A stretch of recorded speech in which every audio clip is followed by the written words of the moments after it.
Hello, good morning everyone. और सब कैसे हो? शानदार। तो चलो आज हमारा एल्कोहल का लास्ट टॉपिक चलेगा, स्टरीफिकेशन। इसके बाद एल्कोहल खत्म हो जाएगा। मैंने तुम्हें पहले बताया था ईथर हमने पूरा हेलो एल्केन हेलो एरिन से पढ़ लिया है।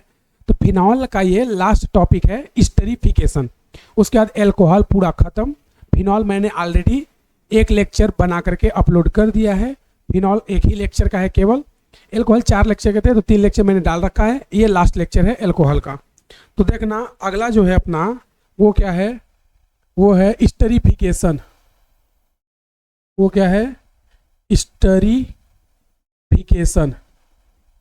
स्टरीफिकेशन मतलब क्या होता है? Formation of ester is known as esterification. तो अगर इसके डेफिनेशन की बात करें तो यहां पर हम बोल सकते हैं when acid react with alcohol, when acid react with alcohol in the presence of, when acid react with alcohol in the presence of H2SO4, H2SO4 bracket में बोल सकते हो acidic medium, acidic medium to form ester is known as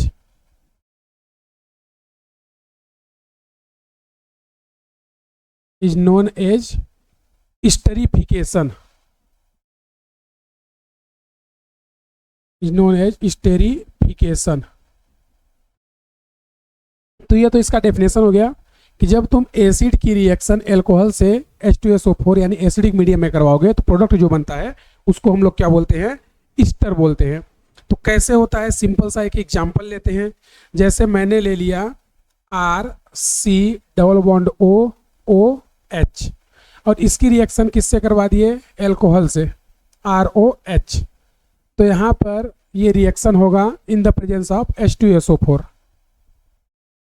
तो जब H2SO4 के presence में ये reaction हम करवाते हैं तो ये रिएक्शन रिवर्सिबल तो रहती ही है। रिवर्सिबल इन द सेंस कि जब ईस्टर को हम लोग हाइड्रोलाइसिस करेंगे ना तो वापस एसिड और एल्कोहल बन जाता है। तो यहाँ से होगा क्या? देखो यहाँ पर एसिड से OH और यहाँ से H रिमूव कर लेंगे और वाटर निकल जाएगा। तो इसको मान लेते हैं R1। तो ये क्या बनेगा? देखो RC डबल बॉन्ड OR1 और साथ में वाटर निकल गया। तो इसको मान लेते हैं ये है ऑक्सीजन 18। तो ये ऑक्सीजन 18 कहाँ जाता है? यहाँ आता है वाटर में। तो इससे क्या पता चलता है कि ये जो ऑक्सीजन है एल्कोहल का, ये कहाँ जाता है? ईस्टर में। और ये जो एसिड का ऑक्सीजन है 18, वो कहाँ जाता है? वाटर में। और ये जो ईस्टर बनाना, ये ईस्टर बना है, इसकी स्मेल कैसी होती है? Frooti smell. फ्रूटी स्मेल मतलब ये फल के जैसा महकता है। तो फ्रूटी स्मेल चीकू के जैसा महकता है। कैसा? चीकू। तो इसकी फ्रूटी स्मेल होती है, जिसका यूज हम लोग फ्रेग्रेंस इंडस्ट्री यानी कि डीओ वगैरह, परफ्यूम वगैरह बनाने में बहुत ज़्यादा यूज करते हैं ईस्टर का। क्यों? क्योंकि ये फ्रूटी स्मेल होती है, यानी कि जैसे पका हुआ फल नहीं खुशबू देता है, उस तरह से। तो इस प्रोसेस को क्या बोलेंगे? स्टरीफिकेशन। और अगर ये बैकवर्ड कर दिए ना तो इसी रिएक्शन को हम लोग बोलते हैं hydrolysis.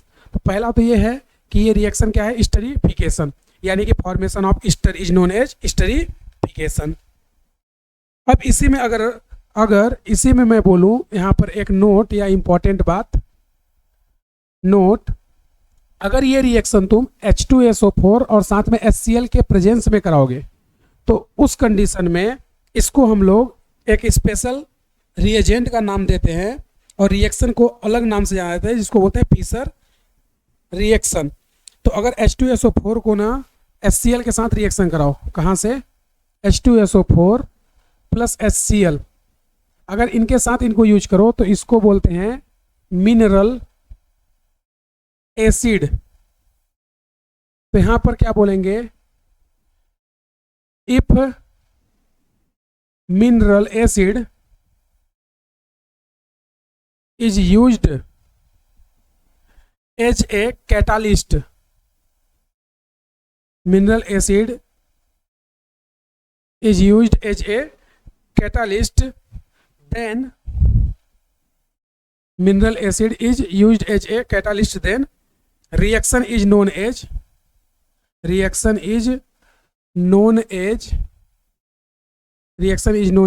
Fischer esterification. Fischer esterification. तो अगर तुम मिनरल एसिड का यहाँ पर यूज करोगे तो स्टेरिफिकेशन ही होगा, लेकिन उसका स्पेशल नाम हो जाता है फिशर स्टेरिफिकेशन। तो ये हो गया दूसरी इंपॉर्टेंट बात। तो अब यहाँ पर हम लोग इसके कुछ एग्जाम्पल और देखते हैं, क्योंकि अक्सर लोगों को क्या लगता है कि जब एसिड और एल्कोहल, ये कौन है एसिड और ये कौन है एल्कोहल, तो जब एसिड और एल्कोहल एसिडिक मीडियम में रिएक्ट करके ईस्टर बनाते हैं तो उसको बोलते हैं स्टेरिफिकेशन। ऐसा नहीं है, फॉर्मेशन ऑफ ईस्टर होता है स्टेरिफिकेशन, चाहे वो एसिड एल्कोहल से बने या फिर किसी और से। तो जैसे देखना, एक एग्जांपल मैं लेता हूँ, ये हो गया अपने पास ETOH एथिल एल्कोहल, और इसकी रिएक्शन हमने करा दी किससे, एसिटिल क्लोराइड से CH3COCl। जब इसकी रिएक्शन कराएंगे तो यहाँ पर पिरिडीन के प्रेजेंस में तो यहाँ से क्या होगा, ये इस पर रिएक्ट करेगा और बनाएगा क्या, ये देखो CH3C डबल बॉन्ड OET।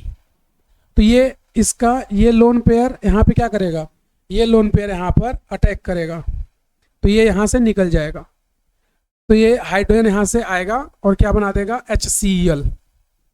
और हमने यहाँ पे देखो यूज क्या किया है पिरिडीन, तो पिरिडीन यूज किया है, तो पिरिडीन क्या करेगा, पिरिडीन जो है इसके साथ न्यूट्रलाइज कर लेगा। पिरिडीन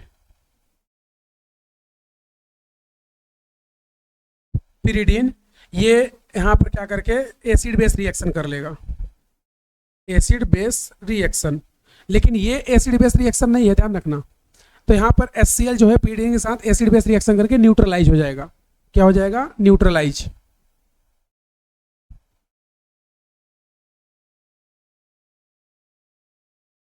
तो यहाँ पर ये न्यूट्रलाइज हो जाता है। तो ये हो गया अपना मेन कहानी की हुआ क्या है।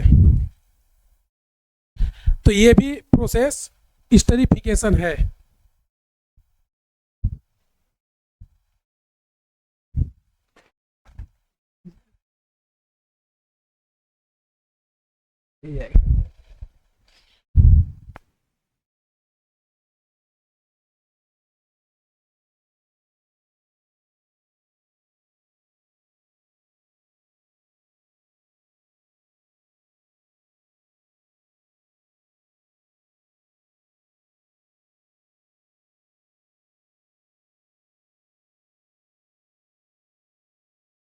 चलो, मैंने क्या बोला कि यहाँ पर भी तो क्या बन रहा है, ईस्टर ही। तो ये भी प्रोसेस क्या है, स्टेरिफिकेशन है। अब जरूरी नहीं है कि वो एसिड एल्कोहल से ही बने, ये एसिटिल क्लोराइड से बन रहा, तो एसिटिल क्लोराइड से बन रहा है, तो ये भी ईस्टर है, इसको भी स्टेरिफिकेशन बोलते हैं। तो अब यहाँ पर देखोगे तो एक्चुअल में यहाँ पे हुआ क्या है ये समझते हैं। तो यहाँ पर एक्चुअल में जो हुआ है, यहाँ पर एसिड बेस होने से लास्ट में ये जो हमारे पास HCl और पिरिडीन आया है, एसिड बेस रिएक्शन हो गया तो न्यूट्रलाइज हो गया। तो ये क्या होंगे, यहाँ से खत्म होने लगेंगे, खत्म होंगे तो रिएक्शन किधर जाएगी, फॉरवर्ड डायरेक्शन में। तो फॉरवर्ड डायरेक्शन में ये होगा। अब इसमें देखोगे तो सबसे पहली बात नंबर A, क्या हम इसको स्टेरिफिकेशन कह सकते हैं, जी बिल्कुल, इसको स्टेरिफिकेशन कहेंगे। यानी फॉर्मेशन ऑफ ईस्टर होना चाहिए, वो एसिड एल्कोहल से बने या फिर एसिटिल हाइलाइड से या एनहाइड्राइड से या अमाइड से। ठीक है।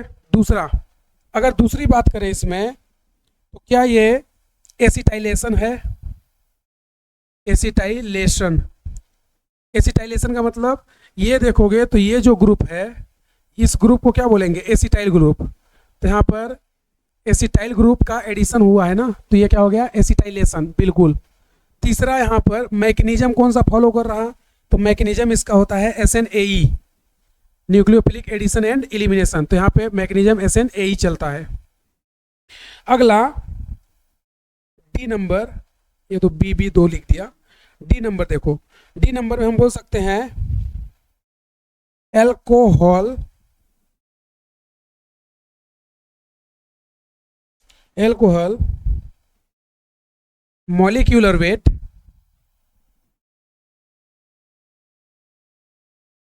Alcohol molecular weight increased by 42। तो ये मॉलिक्यूलर वेट 42 से कैसे इंक्रीज हो रहा? देखो अपने पास बन क्या रहा है, यहाँ से यहाँ तक में देखोगे तो हमारे पास क्या बना है और क्या हुआ है। यहाँ पर एक हाइड्रोजन था, तो एक हाइड्रोजन यहाँ से निकल लिया, तो अल्टीमेटली हमारे पास 2 कार्बन, 1 ऑक्सीजन और 1 ये आया। यानी कि यहाँ पर हम बोल सकते हैं हमारे पास 2 कार्बन आया है, 2 हाइड्रोजन आया है, 1 ऑक्सीजन, क्योंकि एक हाइड्रोजन गया भी तो है इधर भाई। अल्टीमेट यहाँ पे देखोगे तो एक हाइड्रोजन ये तो हमारा लॉस हुआ ना यहाँ पे, तो हमारे पास हाइड्रोजन का एक कमी हुआ है, तो 2 कार्बन, 2 हाइड्रोजन और 1 ऑक्सीजन हमें मिलता है। तो इसका मॉलिक्यूलर वेट कितना होगा? इसका मॉलिक्यूलर वेट देखो, कार्बन का कितना होता है 12 इंटू 2, हाइड्रोजन का 1 इंटू 2, ऑक्सीजन का 16, तो 12 इंटू 2 24 और 2 26 और 16 कितना हो गया 42। तो मॉलिक्यूलर वेट जब स्टर बनाते हैं तो 42 से इंक्रीज होता है। अगला यहाँ पे हम बोल सकते हैं मॉलिक्यूलर फार्मूला, मॉलिक्यूलर फार्मूला ये कितने से इंक्रीज होता है? तो इस रिएक्शन में देखोगे तो मॉलिक्यूलर फार्मूला C2H2O इससे इंक्रीज होता है।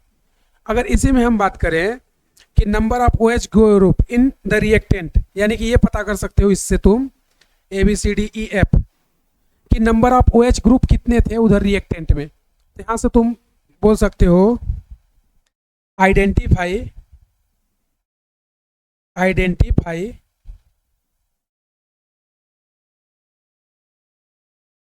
Identify number of OH group in reactant. तो कितने OH होंगे? अगर मॉलिक्यूलर वेट 42 से बढ़ता है तो 1 OH, अगर 84 हो गया तो 2 OH। तो ऐसे हम लोग पता करेंगे कि इसमें क्या क्या हो रहा है। तो ये हो गया। अब आगे देखते हैं इसी में कि और क्या क्या हो रहा है। तो चलो इसे नोट करो। अच्छा ये चीज़ तो मैं इधर पे लिख ही देता हूँ क्या, कि ये जो रिएक्शन हो रही है या ये फॉरवर्ड रिएक्शन को क्या बोलेंगे? Esterification. Reaction forward, forward reaction को क्या बोलते हैं? Esterification, esterification. और जो बैकवर्ड रिएक्शन होती है ना, बैकवर्ड रिएक्शन, इसको हाइड्रोलाइसिस बोलते हैं। इसको क्या बोलेंगे? हाइड्रोलाइसिस। मतलब अगर तुम इसमें वाटर डाल दो, इसमें या इसमें वाटर डालोगे तो वापस से फिर से यही बन जाएगा। तो इनमें जब वाटर डालते हो ना तो वापस से फिर से एसिड एल्कोहल रीजनरेट हो जाते हैं। फॉरवर्ड रिएक्शन को एस्टरिफिकेशन बोलते हैं, बैकवर्ड को हाइड्रोलाइसिस। हमें कैसे पता चलेगा सर कि ये फॉरवर्ड जा रहा है बैकवर्ड? तो सिंपल सा बात है, अगर इधर पे रिएक्टेंट दिया है तो मतलब ईस्टर बनेगा, ईस्टर और वाटर दिया है तो रिएक्टेंट बनेगा। तो जिसकी कंसंट्रेशन ज़्यादा होगी रिएक्शन उधर चलेगा। अगर तुम्हें रिएक्टेंट की कंसंट्रेशन ज़्यादा दी है तो मतलब क्या बनेगा? प्रोडक्ट। और अगर ये प्रोडक्ट यानी कि ईस्टर और वाटर का कंसंट्रेशन ज़्यादा दे रखा है तो रिएक्शन इधर चल जाएगी। ले चैटेलियर प्रिंसिपल यही तो एक्सप्लेन करता है। तो फॉरवर्ड रिएक्शन क्या होती है? एस्टरिफिकेशन। बैकवर्ड क्या होती है? बैकवर्ड होती है हाइड्रोलाइसिस। इसलिए ये रिएक्शन क्या होती है? रिवर्सिबल। अब जैसे इसमें मैं तुम्हें 2-3 एग्जाम्पल बताता हूं।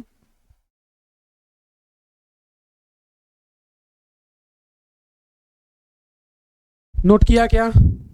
चलो अब देखना, इसी में मैं तुम्हें कुछ एग्जाम्पल बताता हूं। ये जो पॉइंट लिखा है ना हमने, ये दोनों मॉलिक्यूलर वेट C2H2O से इंक्रीज होगा और एल्कोहल का मॉलिक्यूलर 42 से इंक्रीज होगा।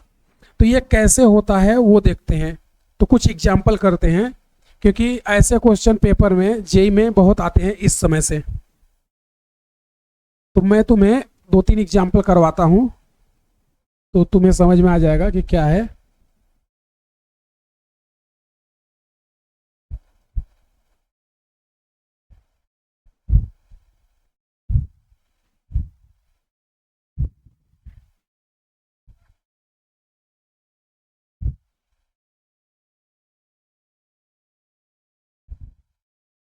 देखना, जैसे मान लो मैंने एक एग्जांपल लिया, एग्जांपल नंबर फर्स्ट, हमें एक रिएक्टेंट ए दिया हुआ है, इसका क्या करा रहा है, एसिटाइलेशन यानी एसिटिक एनहाइड्राइड से रिएक्शन करा रहा है। Ac2O मतलब एसिटिक एनहाइड्राइड, तो उससे भी क्या बनेगा, ईस्टर ही बनेगा। तो इससे जो ईस्टर बना है वो पूछ रहा है कि ये जो ईस्टर बना है उसमें A+210 है, तो रिएक्टेंट ए क्या होगा, या ये बोल सकते हैं number of OH group, number of OH group in reactant A. तो रिएक्टेंट ए में OH ग्रुप कितने होंगे अगर हम एक कंपाउंड या रिएक्टेंट ए को एसिटिक एनहाइड्राइड से रिएक्शन कराते हैं, तो हमारा ईस्टर बनता है ए और मॉलिक्यूलर वेट कितना है 210। तो ए में OH कितना होगा, तो सिंपल सा बताओ, हमारा मॉलिक्यूलर वेट कितने से इंक्रीज होता था, 42 से। तो हम बोल सकते हैं यहाँ पर OH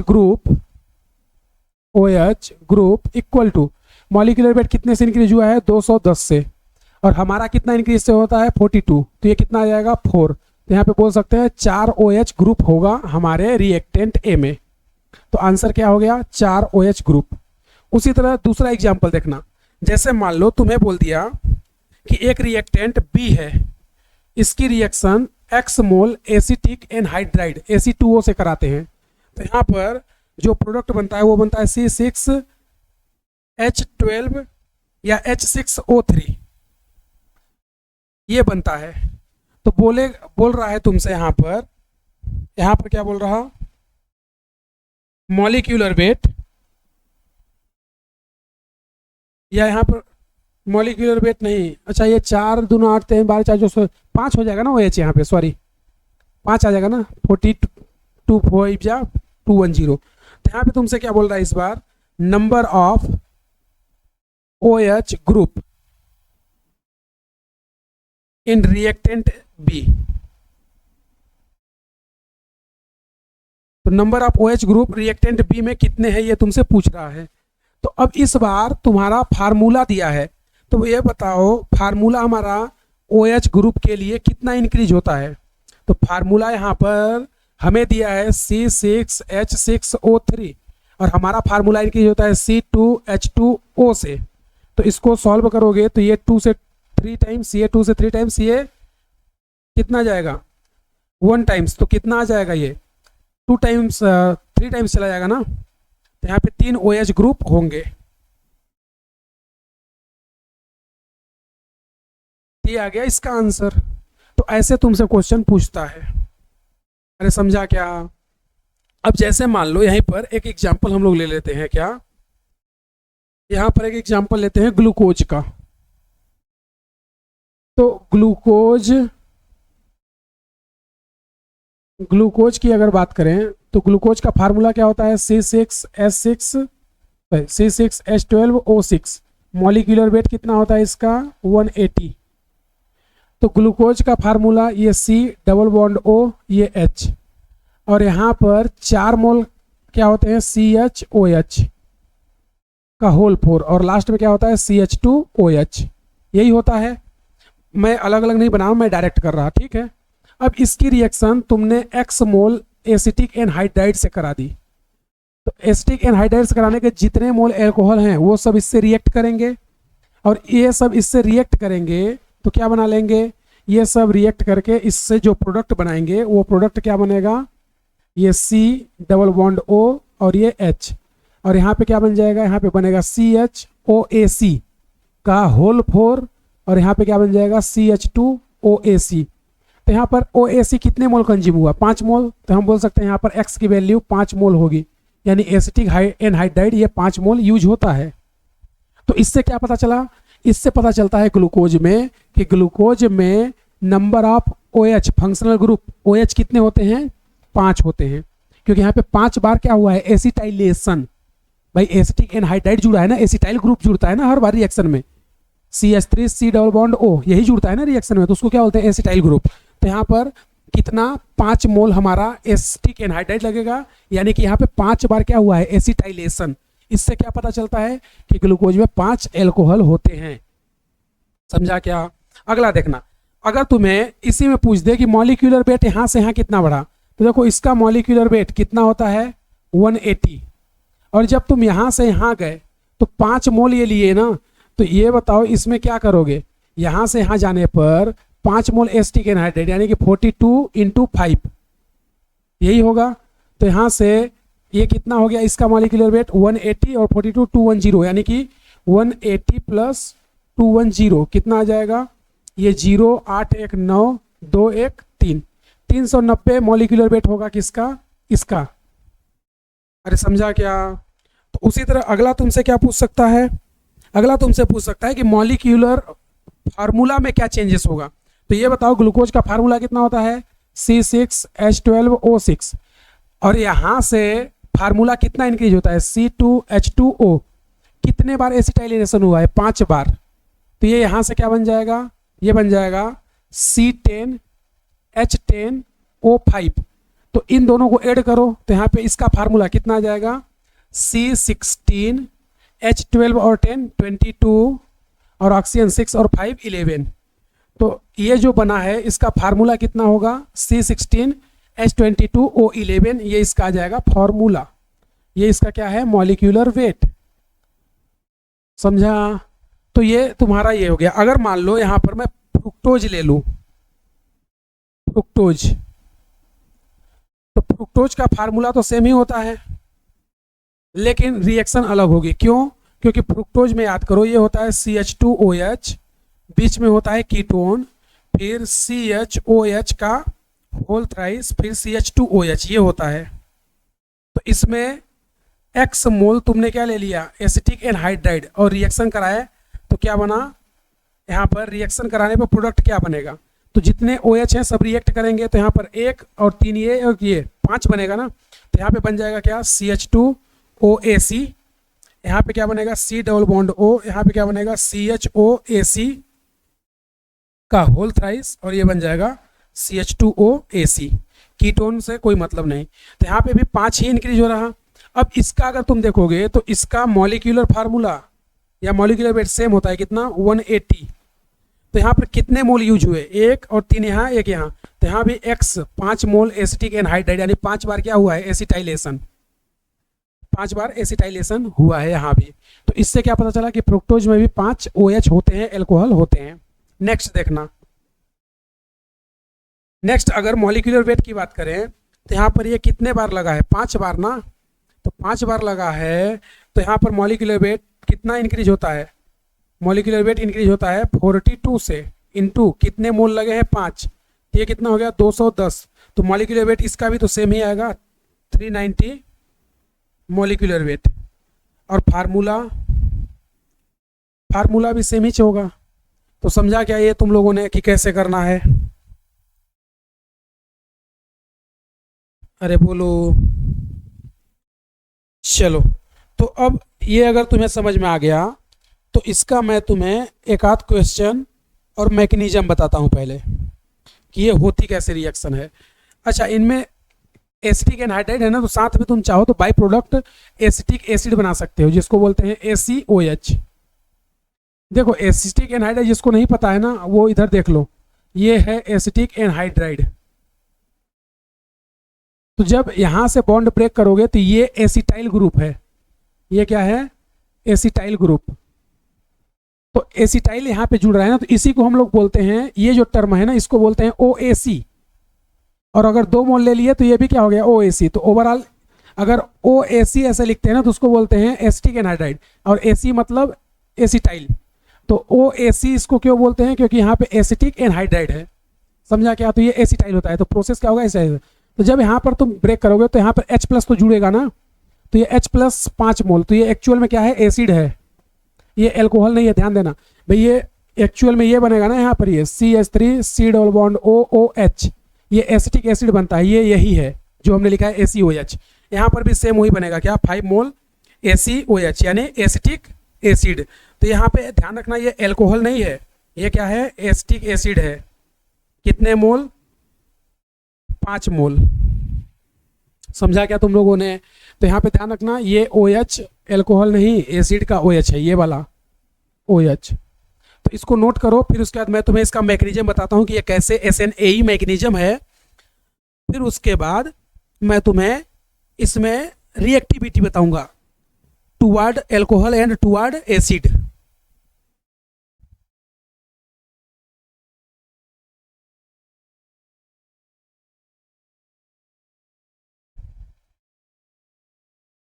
चलो नोट किया क्या? आ जाओ अब यहां पर मैं तुम्हें बता रहा इसका मैकेनिज्म कि कैसे ये रिएक्शन होती है।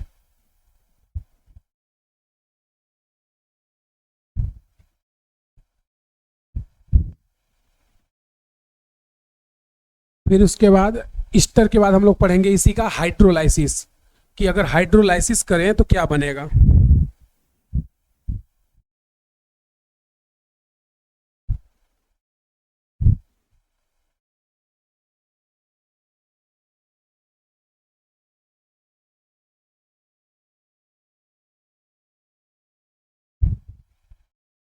तो देखना यहाँ पर बात करते हैं मैकेनिज्म की कि ईस्टर कैसे बनता है। तो मैकेनिज्म,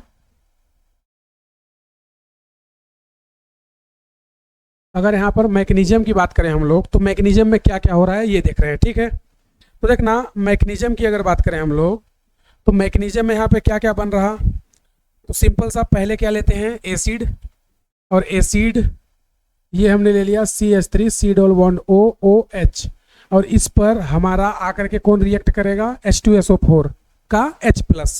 तो जब H2SO4 का H+ यहाँ पर रिएक्ट करेगा तो बताओ क्या बनेगा, एसिड बेस रिएक्शन हो जाएगी ना भाई। तो देखो जब यहाँ पर ये रिएक्शन होगी तो ये रिवर्सिबल रिएक्शन होगी ना। तो ये इसके पास लोन पेयर है, तो ये बेस और ये एसिड, तो इन दोनों में ज्यादा एसिडिक कौन ऑक्सीजन होगा, ये या ये? तो ये होगा ना, क्योंकि ये लोन पेयर अपना देगा तो ये यहाँ पे शिफ्ट होगा, तो ये ज्यादा बेसिक होगा तो ये देगा। जैसे ही ये देगा यहाँ पर देखो क्या बन जाएगा CH3C डबल बॉन्ड OH, ये O और ये H, इस पे आ जाएगा प्लस। अब जैसे ही इस पर प्लस आया ये रिएक्शन क्या हो गई एसिड बेस। अब इस पर क्या आ गया प्लस। अब जैसे ही इस पर प्लस आएगा तो अब नेक्स्ट स्टेप क्या होगा, इस पर प्लस आएगा तो ये यहाँ पर पाई को शिफ्ट करना चाहेगा। अब जब पाई को शिफ्ट करेगा तो यहाँ पर क्या होगी डेफिशिएंसी, तो यहाँ पे क्या आ जाएगा प्लस, और प्लस आने का मतलब वो हो गया इलेक्ट्रोफाइल। तो उस पर अटैक कौन कर देगा, हमारा एल्कोहल। तो अब इस पर देखो जैसे मैंने ले लिया यहाँ पर ROH कोई भी एल्कोहल, तो ये यहाँ शिफ्ट होगा तो इस पर क्या आएगा पार्सली पॉजिटिव, ये यहाँ अटैक कर देगा। तो इससे नेक्स्ट स्टेप क्या बनी, नेक्स्ट स्टेप बनी CH3C, ये OH और ये OH, और ये हो गया O, ये H और ये R, अब इस पे आ गया प्लस। तो अब ये जैसे ही बना इस पे देखोगे तो हमें क्या पता है कि एक कार्बन पर 2 OH अनस्टेबल होते हैं, यही होता है ना। तो यहाँ पर एल्कोहल किस पे अटैक कर रहा है, कार्बन पे ना, तो ये एसिड बेस रिएक्शन नहीं होगी। ये क्या हो गया, ये हो गया तुम्हारा न्यूक्लियोफाइल, और ये क्या हो गया तुम्हारा इलेक्ट्रोफाइल। तो ये एसिड बेस रिएक्शन नहीं है, ये क्या है। अब इसमें देखो सब कुछ क्या हो गया एडिशन हो गया। तो ये पहला स्टेप क्या है इसका एडिशन, ये क्या है एडिशन। अब उसके बाद यहाँ पे देखोगे तो अब यहाँ पे क्या हो रहा है, ये देखो यहाँ पे प्लस है और एक कार्बन पे 2 OH हमेशा क्या होते हैं अनस्टेबल। क्यों होते हैं अनस्टेबल, क्योंकि लोन पेयर में क्या होने लगेगा रिपल्सन। तो जब लोन पेयर में रिपल्सन होगा तो यहाँ पर जो एल्कोहल एसिड का ये OH है, ये क्या करेगा यहाँ से H+ ले लेगा, तो ये यहाँ से H+ लेगा, तो ये यहाँ शिफ्ट हो जाएगा, तो ये हो जाएगा न्यूट्रल। और यही रिएक्शन की क्या होगी, यही रिएक्शन की RDS स्टेप होगी, ये होगा इसकी RDS स्टेप। तो ये यहाँ से ये लिया, तो ये देखो क्या बन गया। अच्छा इधर तो जगह है ना, तो इधर क्यों कर रहे हैं, इधर कर लेते हैं। ये रिएक्शन की हो गई RDS स्टेप, क्योंकि हम लोग सिग्मा बॉन्ड ब्रेक कर रहे हैं। तो ये हो गया CH3C, ये OH, और ये क्या बनेगा O, यहाँ पर H, यहाँ भी H, इस पे आ गया प्लस, और ये बन गया OR। तो अब ये क्या करेगा, ये जैसे ही ऑक्सीजन अपना लोन पेयर इसे देगा, ये यहाँ से क्या हो जाएगा निकल जाएगा। क्यों, क्योंकि ये प्लस है, तो ये डबल बॉन्ड बनाएगा। तो नेक्स्ट स्टेप रिएक्शन की क्या होगी बताओ, नेक्स्ट स्टेप में ये बन जाएगा CH3C डबल बॉन्ड O, और ये H, इधर पे क्या आ जाएगा OR, और वाटर निकल गया।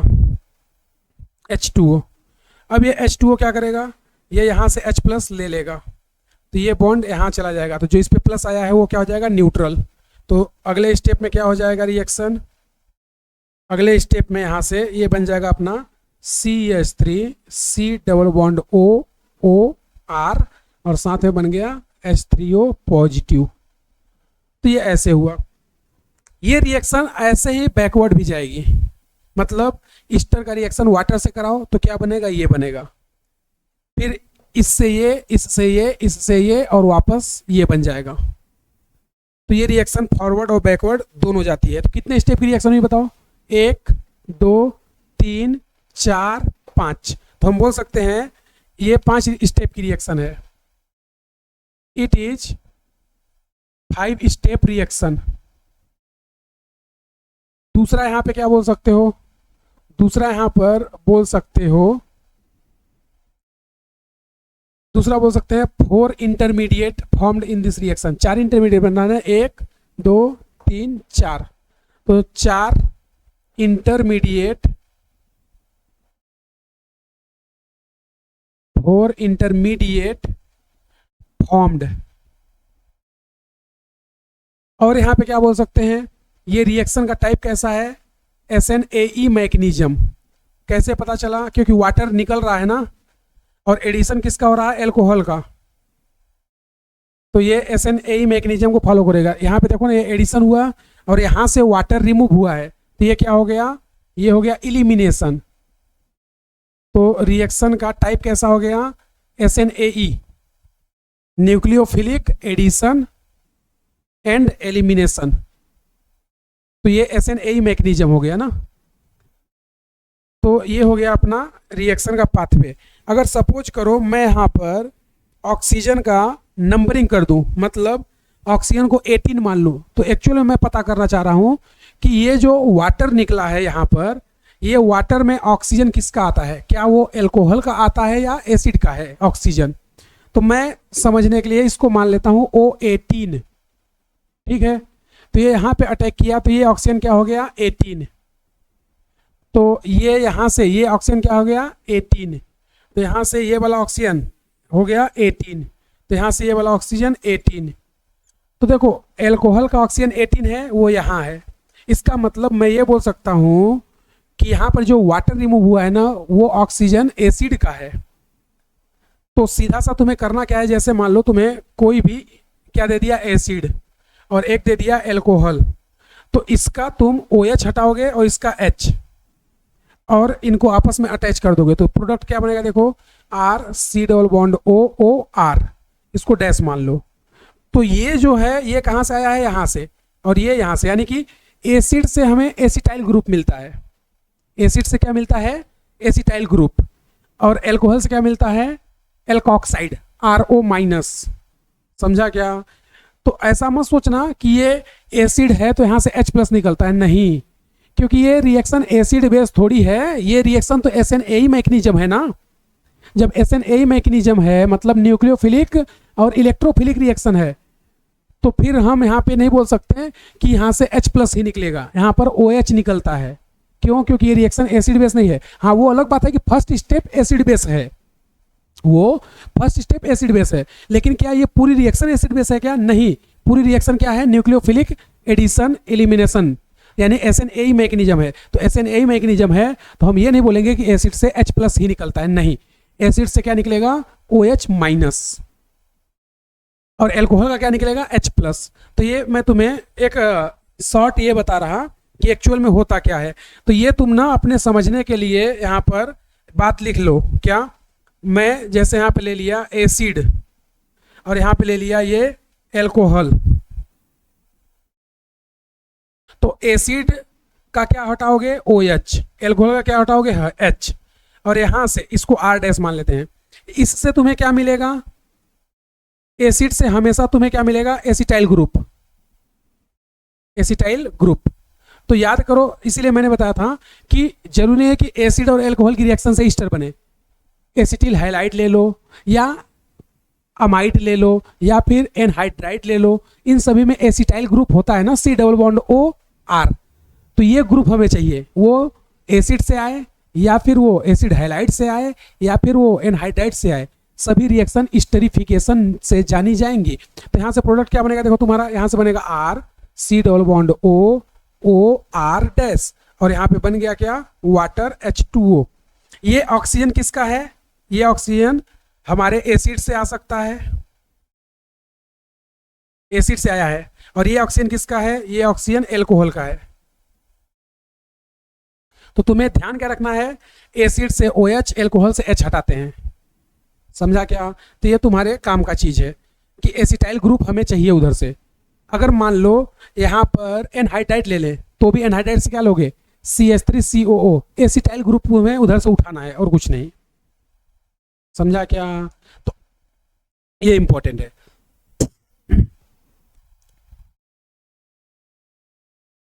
अब रिएक्टिविटी की बात करते हैं। तो जैसे मान लो हमने ले लिया ROH और ये ले लिया OH और ये ले लिया OH, ठीक है। ये है 1 डिग्री, ये है 2 डिग्री और ये है 3 डिग्री। तो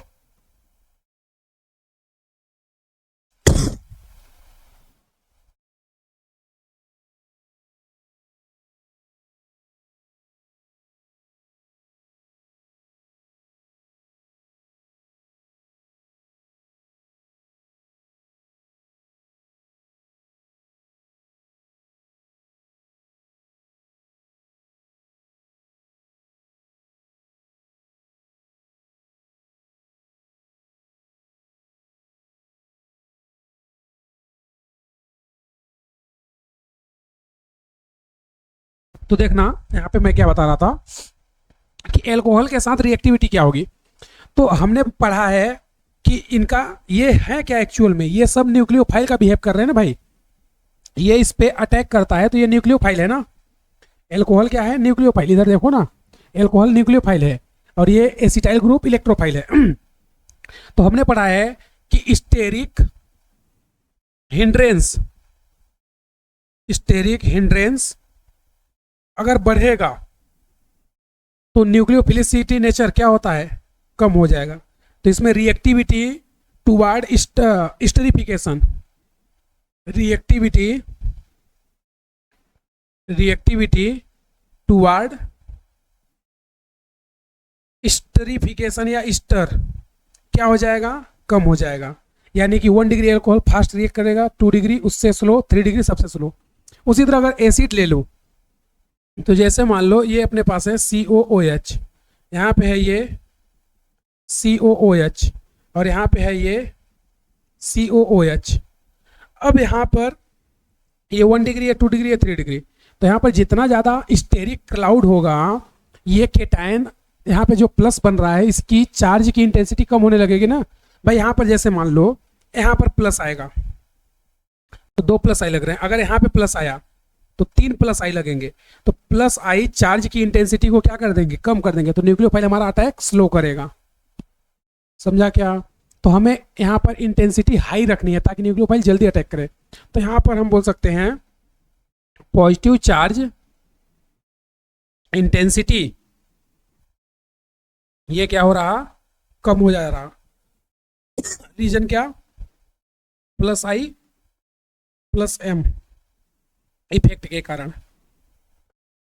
तो पॉजिटिव चार्ज इंटेंसिटी कम होगा, साथ ही स्टेरिक रिपल्सन भी तो बढ़ रहा है, तो स्टेरिक हिंड्रेंस भी बढ़ रहा।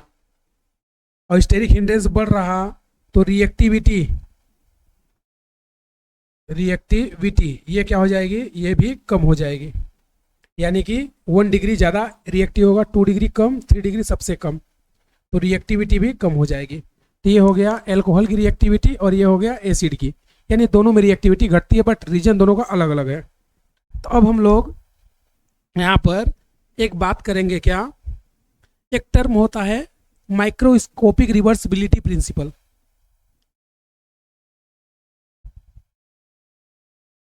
यानी कि जब तुम इस स्टर में वाटर डाल के ये रिएक्शन बैक ले जाओगे ना तो उसको बोलते हैं रिवर्सिबिलिटी माइक्रोस्कोपिक प्रिंसिपल। तो पहले तुम ये नोट करो, फिर मैं तुम्हें बताता हूँ रिवर्सिबिलिटी क्या है।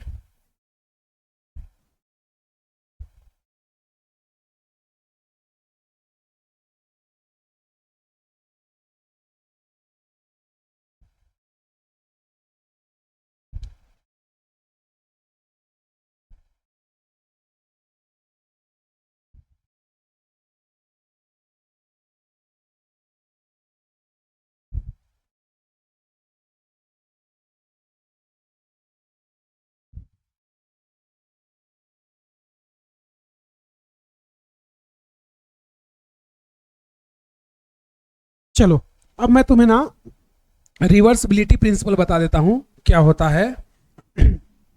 रिवर्सिबिलिटी प्रिंसिपल का मतलब क्या है कि अगर रिएक्शन को फॉरवर्ड और बैकवर्ड दोनों का पाथवे सेम हो तो उसको बोलते हैं रिवर्सिबिलिटी प्रिंसिपल। मतलब ये रिएक्शन अभी जो मैंने लिखा ना, जिस पाथवे से फॉरवर्ड आई है उसी पाथवे को फॉलो करते हुए बैक चली जाए और वापस यही बन जाए, तो ऐसे रिएक्शन को हम लोग बोलते हैं, या ऐसे कॉन्सेप्ट को बोलते हैं रिवर्सिबिलिटी माइक्रोस्कोपिक कॉन्सेप्ट या थ्योरी। तो मैं तुम्हें बता देता हूं रिवर्सिबिलिटी थ्योरी क्या होती है, आगे बहुत आएगी। जैसे डिसल्फोनेशन भी ऐसा ही कुछ होता है, याद करो सल्फोनेशन डिसल्फोनेशन फिनॉल में मैंने पढ़ाया है, वहां पे भी ऐसा ही कुछ है। अगर तुम सल्फोनेशन कराए तो क्या बना, सल्फोनिक एसिड, वाटर और एसिड डाल दिया वापस बन गया तुम्हारा क्या, रिएक्टेंट। तो वो भी क्या है, रिवर्सिबिलिटी माइक्रोस्कोपिक प्रिंसिपल। तो जब रिएक्शन फॉरवर्ड और बैकवर्ड सेम पाथवे से जाए तो उसको बोलते हैं माइक्रोस्कोपिक रिवर्सिबिलिटी प्रिंसिपल। तो यहां पर हेडिंग लिखना है तुम्हें क्या, principle of microscopic reversibility, microscopic reversibility.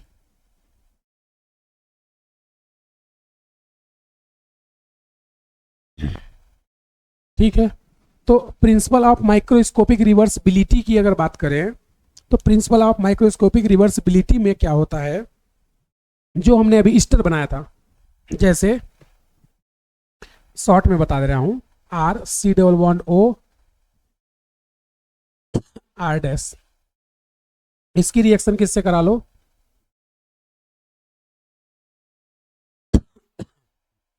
इसकी रिएक्शन करा लो आर डैश ओ एच से। तो प्रोडक्ट क्या बनता था, इसका ओ एच और इसका एच, ये निकाल दो तो क्या बनेगा, R C double bond O R dash, और साथ में क्या बन जाएगा, वाटर, यही बनेगा। अगर यही रिएक्शन मैं उल्टा कर दूं, यानी R C double bond O R dash, और इसका रिएक्शन किससे करा दूं, वाटर से, यानी H3 पॉजिटिव, या ऐसे भी तुम्हें दे सकता है H प्लस H2O, दोनों बातें की है। तो क्या करना है, कुछ नहीं, ये जैसे इधर गया था ना वैसे ही बैक चला जाएगा। मतलब ये बॉन्ड तुम ब्रेक करोगे तो इससे क्या हटाए थे, OH ना, तो इसको दे दो OH, और ऑक्सीजन को क्या दे दो H। तो ये क्या बन जाएगा, देखो R C double bond O H, और बन गया आर डैश OH। तो देखो ना, ये रिएक्शन दोनों एक दूसरे के सेम नहीं है भाई। ये हो गया फॉरवर्ड, इसको बोलते हैं एस्ट्रिफिकेशन, ये हो गया बैकवर्ड, इसको बोलते हैं हाइड्रोलाइसिस। तो ये जो मैकेनिज्म है ना, ये है हमारी फॉरवर्ड, ये क्या है, फॉरवर्ड, ये है फॉरवर्ड। और फॉरवर्ड को क्या बोलते हैं, एस्ट्रिफिकेशन। और ये क्या है, ये है बैकवर्ड,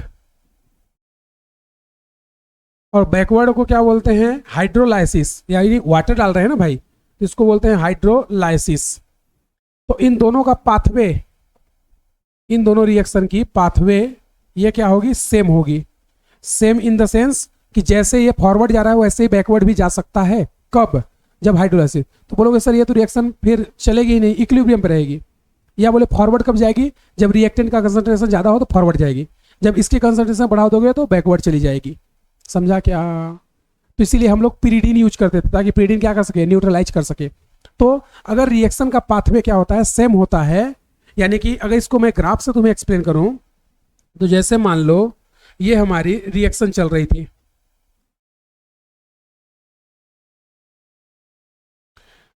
तो ये रिएक्शन फॉरवर्ड और बैकवर्ड दोनों जा सकती है। तो अगर कुछ मॉलिक्यूल ऐसे आ रहे हैं फॉरवर्ड, तो अगर इनको वापस एनर्जी दे दी जाए थोड़ी सी, तो ये सारे फॉरवर्ड से बैकवर्ड भी जा सकते हैं, दोनों डायरेक्शन में चलेंगे। समझा क्या। तो ये अपना है रिवर्सिबिलिटी। तो यहां पर मैं तुम्हें इसकी डेफिनेशन बता देता हूं रिवर्सिबिलिटी की क्या है।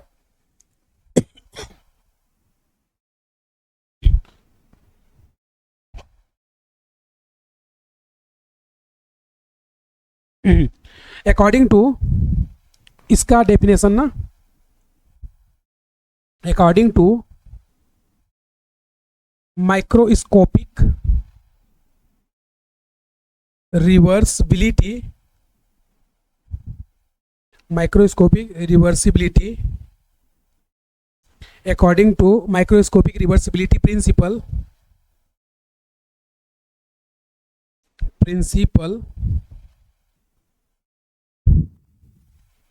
according to principle microscopic reversibility principle,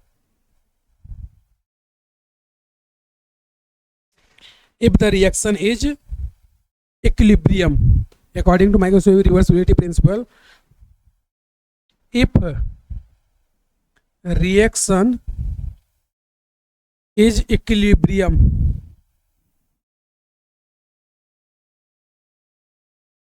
reaction is equilibrium, if reaction is equilibrium,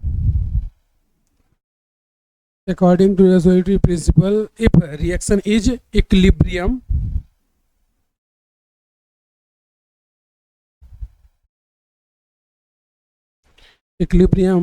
then forward and backward pathway is same. तो यहाँ पे आगे क्या बोल देंगे, if reaction is equilibrium then forward and backward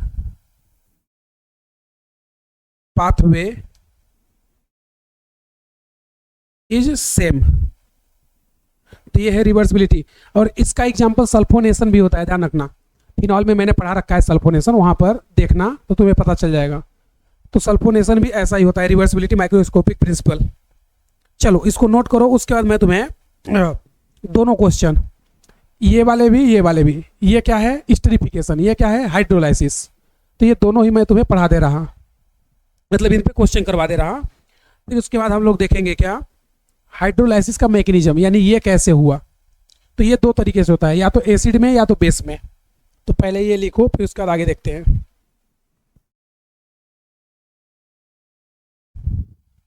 चलो लिखा क्या, अरे बोलो।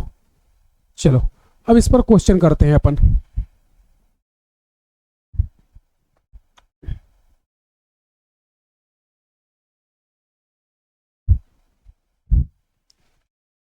बहुत सारे क्वेश्चन हैं, 20-25 क्वेश्चन हैं यहाँ पर। तो क्वेश्चन को एक लाइन से करते हैं हम लोग।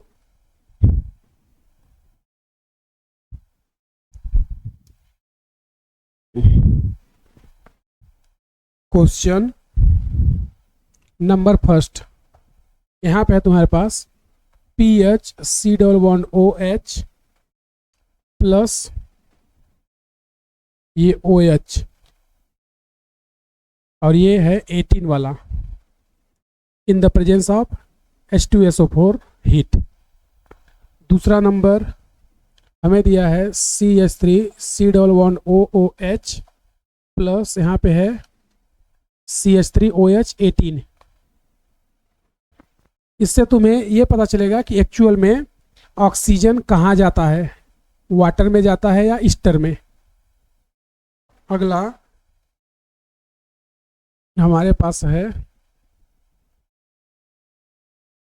डाइपेंजोइक एसिड या पैरा पेंजोइक एसिड, और ये यहाँ पर इसकी रिएक्शन हो रही है 2 मोल मिथेनॉल से in the presence of H+ heat. Fourth number PH C++O OET और ये है 18 और इसकी रिएक्शन हो रही है वाटर से H3O पॉजिटिव, यानी ये कैसा हो गया हाइड्रोलाइसिस। फिफ्थ नंबर ये है अपने पास बेंजोइक एसिड और इसकी रिएक्शन हो रही है किससे, इसकी रिएक्शन हो रही है ETOH से in the presence of acid और हीट। सिक्स नंबर तुम्हें प्रोडक्ट बताना है क्या हो गए इसके, बहुत ही इंपॉर्टेंट है ये।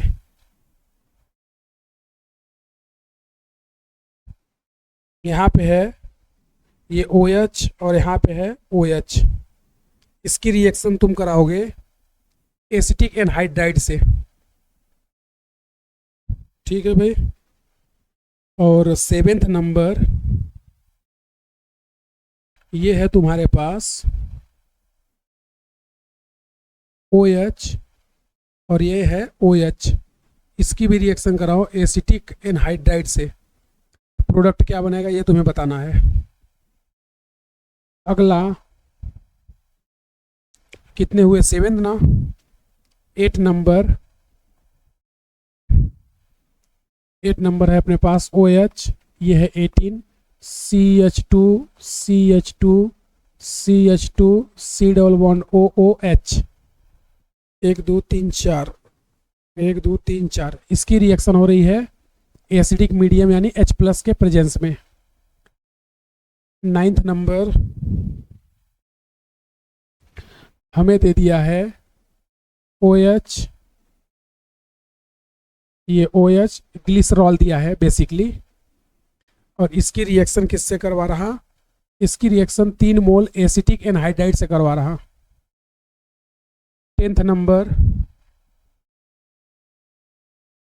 नंबर में ये नाइट्रोजन, ये डबल बॉन्ड O और ये हाइड्रोजन, इसकी रिएक्शन एसिटिक एनहाइड्राइड से करवा रहा।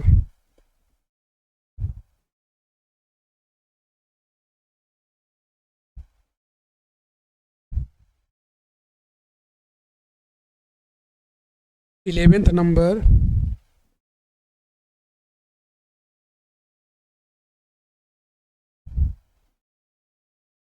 ये फिनॉल, इसकी रिएक्शन एसिटिक एनहाइड्राइड से करवा रहा। 12th नंबर ये एनिलीन, इसकी रिएक्शन एसिटिक एनहाइड्राइड से करवा रहा। अच्छा, एसिटाइल से भी करवा सकता है ना, एसिटाइल हैलाइड से। अगला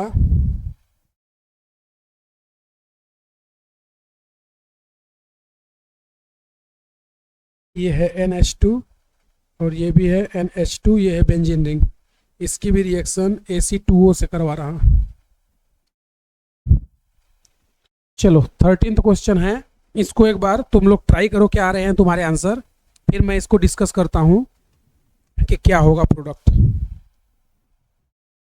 चलो तो जल्दी से करो तुम लोग एक बार ट्राई, फिर उसके बाद मैं तुम्हें बताता हूं क्या होगा आंसर।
चलो ट्राई किया गया।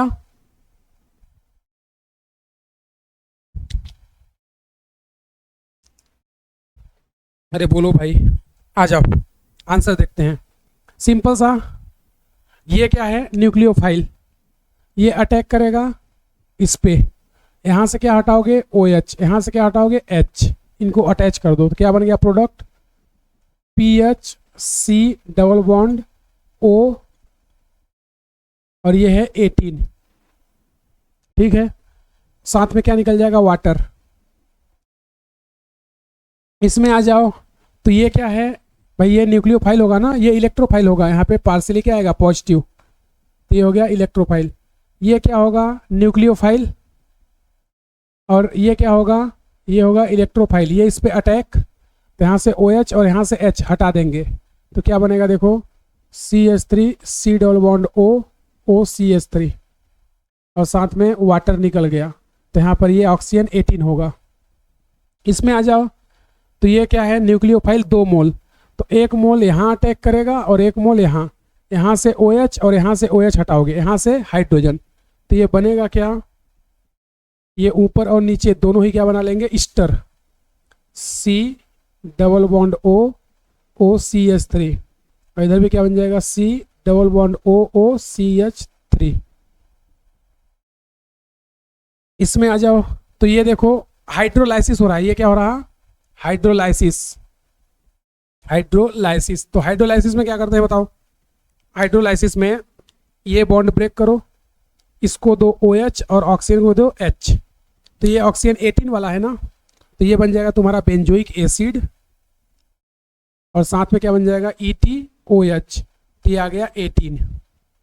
इसमें आ जाओ, तो ये बेस सॉरी न्यूक्लियोफाइल, ये इस पे अटैक करेगा, तो ये न्यूक्लियोफाइल है और ये क्या है, इलेक्ट्रोफाइल। मैकेनिज्म सभी की क्या होगी, SNAE, तो ये रिएक्ट करेगा तो क्या बन जाएगा, यहाँ पर ये बन गया हमारा प्रोडक्ट OET और साथ में वाटर निकल जाएगा। इसमें आ जाओ, अब एसिटिक एनहाइड्राइड का देखो, एक मैं तुम्हें विथ ऐसे डायग्राम बना के दिखा दे रहा, आगे से ये तुम्हें ध्यान रखना है कि क्या होता है इसमें। तो अब देखो एल्कोहल क्या होता है, न्यूक्लियोफाइल, तो ये एल्कोहल और ये एल्कोहल दोनों न्यूक्लियोफाइल होंगे, लेकिन रिएक्ट कौन करेगा, तो ये एल्कोहल क्या है 3 डिग्री और ये एल्कोहल क्या है 2 डिग्री, तो रिएक्टिविटी 2 डिग्री एल्कोहल की ज़्यादा होती है ना भाई। अच्छा न्यूक्लियोफाइल कौन होगा, जहाँ पे स्टेरिक हिंड्रेंस या स्टेरिक रिपल्सन कम है, तो ये एल्कोहल अच्छा न्यूक्लियोफाइल होगा। तो इन दोनों में से ये क्या करेगा, ये अटैक करेगा, तो ये अटैक कहाँ करेगा, इस पर, तो ये बॉन्ड ब्रेक हो जाएगा, ध्यान रखना। तो ये बॉन्ड ब्रेक होगा तो यहाँ से हाइड्रोजन यहाँ जाएगा और ये यहाँ जुड़ जाएगा, यानी एसिटाइल ग्रुप तो अल्टीमेट जोड़ते हैं हम लोग, तो ये क्या हो जाएगा देखो, ये हो गया तुम्हारा OH और यहाँ पे क्या आ जाएगा, ये O C double bond CH3 और साथ में क्या निकल गया, एसिटिक एसिड। तो अब आगे से तुम ध्यान रखना कि यहाँ से जुड़ता क्या है, यहाँ से जुड़ता है OAC एसिटाइल ग्रुप और यहाँ पे एसिटिक एसिड बाहर निकल जाता है, जिसको हम लोग इसको क्या बोलते थे, इसको बोलते हैं ACOH और इसको क्या बोलते थे, इसको बोलते थे OAC। भाई यही तो जुड़ रहा है पूरा, समझा क्या। तो ये डायरेक्ट मैं अभी किया हूँ, अगर 2 मोल देता तो फिर ये भी रिएक्ट करेगा, लेकिन पहले ये रिएक्ट करेगा फिर ये, 2 डिग्री की रिएक्टिविटी ज़्यादा होती है ना 3 डिग्री से, अभी बात किया था, रीजन स्टेरिक रिपल्सन। इसमें आ जाओ, अब यहाँ पे मान लो 2 मोल ले लेते हैं, तो 2 मोल लेने से क्या होगा, पहला मोल, अब ये एल्कोहल कैसा है 1 डिग्री और ये कैसा है 2 डिग्री, तो 1 डिग्री पहले रिएक्ट करेगा, तो पहले ये अटैक करेगा, तो ये क्या बना लेगा, पहले ये बनाएगा यहाँ से OH और यहाँ पे आ जाएगा OAC, फिर अगले मोल में इस पर फिर से अटैक ये करेगा, अब तो यहाँ से क्या बन जाएगा,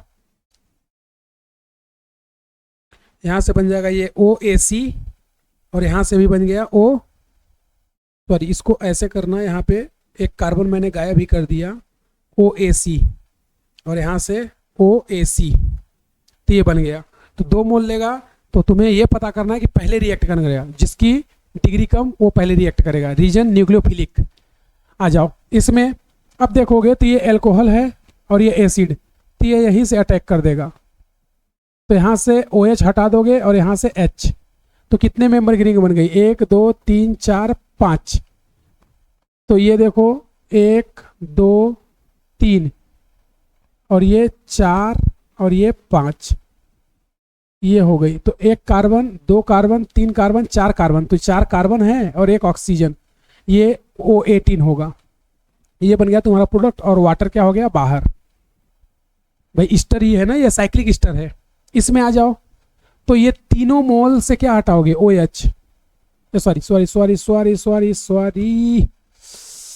तीनों मोल से तुम्हें क्या हटाना है, H, तो 3 मोल एसिटिक एसिड बनेगा और 3 मोल ACO जुड़ जाएगा, तो यहाँ पे बन जाएगा CH2 CH CH2 OAC OAC OAC और साथ में क्या बनेगा 3 मोल ACOH यानी एसिटिक एसिड। इसमें आ जाओ, तो इसमें देखो अब दो दिक्कतें हैं, क्या, ऑक्सीजन और नाइट्रोजन दोनों के पास लोन पेयर है। अच्छा न्यूक्लियोफाइल कौन होता है, तो न्यूक्लियोफाइल अच्छा जिसका EN कम होगा, तो नाइट्रोजन जो है अच्छा न्यूक्लियोफाइल है, किससे, ऑक्सीजन से। भाई इसका EN कम तो लोन पेयर डोनेट करने की टेंडेंसी ज़्यादा, तो न्यूक्लियोफिलिक नेचर भी ज़्यादा, तो ये पहले अटैक कर जाएगा। तो ये पहले अटैक करेगा तो ये क्या बना लेगा, अमाइड बना लेगा ना। भाई यहाँ से हाइड्रोजन हटाओगे ना तो ये क्या बनेगा, देखो ये तुम्हारा बन गया ऑक्सीजन और ये क्या बन गया यहाँ पर ये नाइट्रोजन और ये लग गया C डबल बॉन्ड CH3 यानी OAC और साथ में यहाँ पे क्या निकल गया ACOH। तो यहाँ से हाइड्रोजन यहाँ चला जाएगा, तो ये बना क्या, अमाइड। और अगर 1 मोल और होता तो ये भी रिएक्ट कर जाता, लेकिन अभी यही करेगा। अब इसमें देखो, तो ये इस पे अटैक किया तो क्या बनेगा, ये बन जाएगा OAC, समझा क्या। इसमें आ जाओ, ये एनिलीन, तो ये अटैक करेगा, क्या बना लेगा OAC, मतलब अमाइड बन जाएगा। भाई अल्टीमेटली प्रोडक्ट यहाँ से क्या बनेगा, यहाँ से प्रोडक्ट यही बनेगा ना, NHC डबल बॉन्ड OCH3, तो इसी को तो OAC बोलते थे। और यहाँ से एक हाइड्रोजन निकल के क्या बना लेगा ACOH, यहाँ से भी क्या बन जाएगा ACOH। इसमें आ जाओ, अब देखो ये अमाइड है और ये अमाइन है, तो अमाइड हमें पता है कि अमाइड बहुत ही वीक बेस होता है, पढ़ाया था तुम्हें GOC में। तो यहाँ पे बोलेंगे it is very weak base and very weak nucleophile. ये वीक बेस और न्यूक्लियोफाइल दोनों ही होता है, तो इस कंडीशन में ये क्या करेगा, रिएक्ट करेगा और ये नहीं करेगा। इवन अगर तुम 2 या 3 मोल लोगे ना तो भी अमाइड कभी भी रिएक्ट नहीं करता। रीजन, क्योंकि अमाइड बहुत ही वीक बेस और वीक न्यूक्लियोफाइल होता है। क्यों होता है, क्योंकि इसका नाइट्रोजन ऑक्सीजन के साथ लोन पेयर करके रेजोनेंस में चला जाता है, और हमने ये रीजन GOC में पढ़ा रखा था कि अमाइड जो है बहुत ही वीक बेस होता है, या बोले बेस के नाम पे कलंक होता है। तो यहाँ पर अल्टीमेटली अमाइड जो है रिएक्ट नहीं करेगा, सिर्फ एनिलीन जो है रिएक्ट कर जाएगा। तो ये तो ऐसे ही रह जाएगा, ये NH2 और यहाँ पे क्या बन जाएगा, यहाँ भी अमाइड बन जाएगा NHC double bond O CH3 और ये क्या हाइड्रोजन निकल के एसिटिक एसिड बना लेगा। तो ये कैसे हुआ है ये सारा रिएक्शन हमने यहाँ पे एक्सप्लेन किया है, ये पूरा प्रॉपर, समझा क्या। तो ये 13 तक लिखो, देन उसके बाद मैं तुम्हें लगभग 12-13 एग्जाम्पल और बताता हूँ इस पर। तो ध्यान रखना कि अगर 2 मोल होता तो भी 13th में अमाइड कभी भी रिएक्ट नहीं करेगा, और ये सारी रिएक्शन एस्टरिफिकेशन ही है।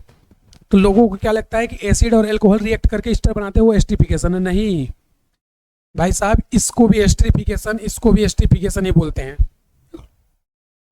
चलो नोट करो जल्दी।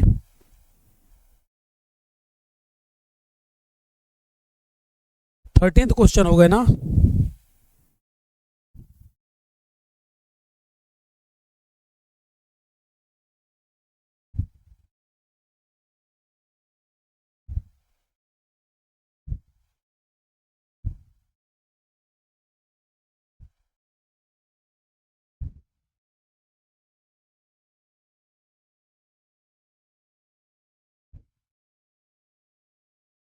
चलो अगला देखते हैं, 13th क्वेश्चन, और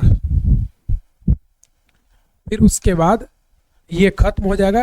फिर उसके बाद इसका हाइड्रोलाइसिस पढ़ेंगे। तो हाइड्रोलाइसिस 2 टाइप का होता है, एक होता है एसिडिक मीडियम में और एक होता है बेसिक मीडियम में। बहुत ही आसान है हाइड्रोलाइसिस, ज़्यादा टफ नहीं है।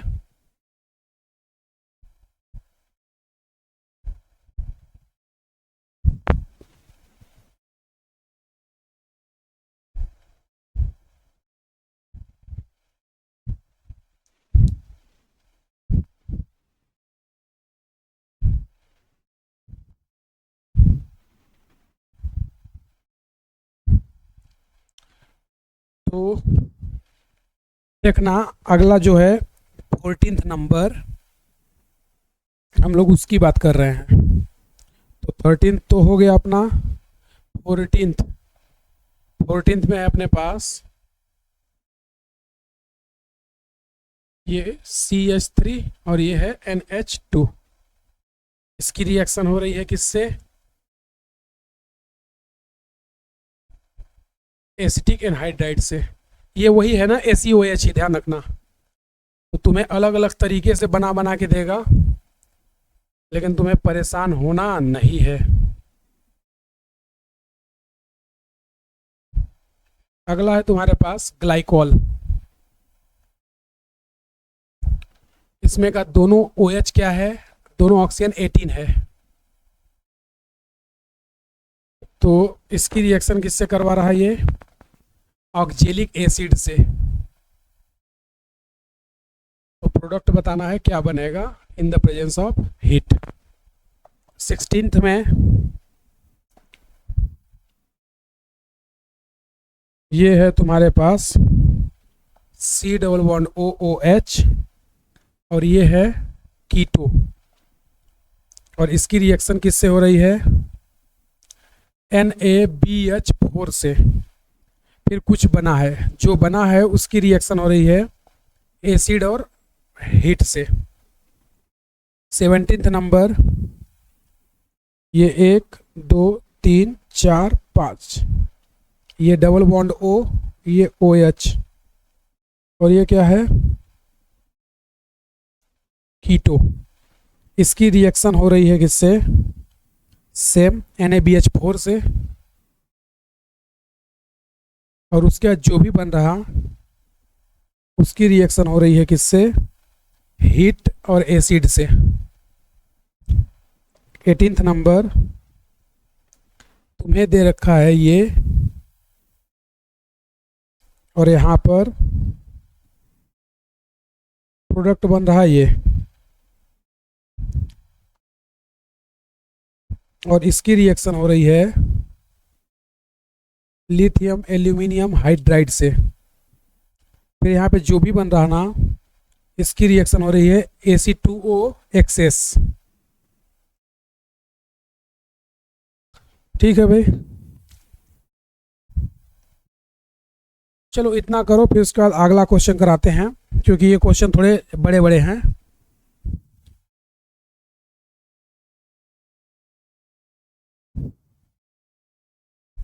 या इधर पे तो 2-3 तो कर ही सकते हैं, बाकी जो 4-5 बड़े हैं उसको करेंगे। तो एक काम करो, 20 तक तो कर ही लो।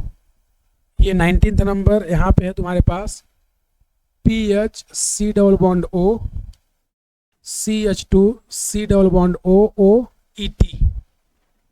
ठीक है, इसकी रिएक्शन हो रही है वाटर से और हीट। 20th नंबर, ये है तुम्हारे पास कीटो और ये है ईस्टर। इसकी भी रिएक्शन हो रही है वाटर से और ये हीट। बाकी बचा कितना? 4 क्वेश्चन और बचा है। फिर इसके बाद हम लोग पढ़ेंगे क्या? Hydrolysis of Easter. तो ये चैप्टर आज खत्म हो जाएगा तुम्हारा, टेंशन मत लो। मतलब अल्टीमेट एल्कोहल अपना खत्म हो जाएगा। चलो, क्या आएगा आंसर? तो देखो इधर पे, इसमें क्या करोगे? ये इस पे अटैक करेगा ना, तो ये यहाँ से बॉन्ड टूट जाएगा, तो वहाँ से हाइड्रोजन वो ले लेगा, और अल्टीमेट प्रोडक्ट क्या बनेगा? प्रोडक्ट यहाँ से ये बन जाएगा एनिलीन, और इधर पर CH3, ये हो गया NH, ये C double bond O CH3, और साथ में ये क्या बन जाएगा? एसिड। तो ये O और ये H, ये डबल बॉन्ड, तो एसिटिक एसिड हो गया ना। इसमें तो यहाँ से OH हटाओगे और यहाँ से हाइड्रोजन हटाओगे, तो बना क्या प्रोडक्ट? देखो, ये बना CH2, ये बना CH2, यहाँ पे क्या आ जाएगा? O, ये C डबल बॉन्ड O, ये क्या आ जाएगा? C डबल बॉन्ड O, और ये O। तो ये ऑक्सीजन किसका है? एल्कोहल का। भाई यहाँ से हम लोग सिर्फ सी डबल बॉन्ड ओ लेके आते हैं ना, और साथ में क्या बन जाएगा, वाटर। इसमें आ जाओ। तो अब देखो ये कौन है, ये है सोडियम बोरोहाइड्राइड, सोडियम बोरोहाइड्राइड। तो सोडियम बोरोहाइड्राइड है, तो इसको SBH भी बोलते थे ना, सोडियम बोरोहाइड्राइड को। तो ये है क्या, ये रिड्यूसिंग एजेंट है। कैसा, माइल्ड या वीक। तो ये है माइल्ड RA, रिड्यूसिंग एजेंट। तो ये किसको रिड्यूस करता है, ये सिर्फ एल्डिहाइड कीटोन को रिड्यूस करेगा। तो ये अल्डिहाइड है ना, अभी किनारे पे हमेशा एल्डिहाइड बनता है, तो एल्डिहाइड को रिड्यूस करके ये क्या बना देगा, एल्कोहल। तो ये बन जाएगा तुम्हारा एल्कोहल। एसिड को रिड्यूस नहीं कर सकता ना ये, लेकिन अगर लिथियम एल्यूमिनियम हाइड्राइड होता तो वो रिड्यूस कर देता। तो ये बन गया तुम्हारा एल्कोहल। अब देखो यहाँ पर क्या हो जाएगा, इंट्रामोलिक्यूलर एस्टरिफिकेशन। ये लोन पेयर इस पे देगा, तो यहाँ से OH हटाएंगे और यहाँ से H। तो कितने कार्बन है, 1 2, तो 2 कार्बन, और यहाँ पर बन जाएगा ईस्टर। ये 1, ये 2, और यहाँ पे क्या आ जाएगा, ये O और ये C डबल बॉन्ड O, और ये बेंजीन रिंग। ये देखो ये C डबल बॉन्ड O ये है, यहाँ से ये कार्बन यानी ये वाला, और ये ऑक्सीजन किसका है, एल्कोहल का, और वाटर निकल लिया है। इंपॉर्टेंट है, ध्यान रखना। तो ये क्या हो गया, इधर पे स्टरीफिकेशन हो गया, और उधर पे क्या हुआ था, माइल्ड रिड्यूसिंग एजेंट एल्कोहल बना देगा एल्डिहाइड का। इसमें आ जाओ। तो देखो NaBH4 है, कीटोन को रिड्यूस करके क्या बनाएगा, एल्कोहल। तो कितने कार्बन है, 1 2 3 4 5 6। तो 6 कार्बन, 1 2 3 4 5 6। तो ये बन गया तुम्हारा C double bond O OH। यहाँ पे क्या बन जाएगा, एल्कोहल। तो कीटोन से क्या बना देगा, एल्कोहल बना देगा। अब कीटोन से ये जो एल्कोहल बना है, ये कैसा होगा बताओ, ये यहाँ से अटैक कर देगा इस पर। तो यहाँ से OH हटाओगे और यहाँ से H, तो रिंग बनेगी ना, 1 2 3 4 5, 5 मेंबर की रिंग बनेगी, और एक कार्बन बाहर होगा। तो अल्टीमेटली 1 2 3 4 5, 5 मेंबर की रिंग बनाओ। ये 1 2 3 4 5, ये 5 मेंबर की। यहाँ पे क्या बन गया, C डबल बॉन्ड O, और यहाँ पे क्या आ जाएगा, यहाँ पर जब 6 मेंबर की बन जाएगी ना टोटल अल्टीमेट, यानी ये ऐसे बनेगा।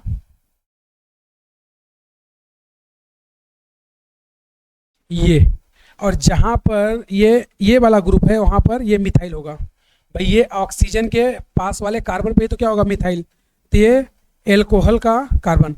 अब टोटल कार्बन काउंट कर लो, देखो 1 2 3 4 5, और ये छठा है। तो छठा बाहर होगा ना, यहाँ से रिंग में वो नहीं जाएगा, रिंग में ये 5 लोग जाएंगे, तो रिंग में ये 5 लोग।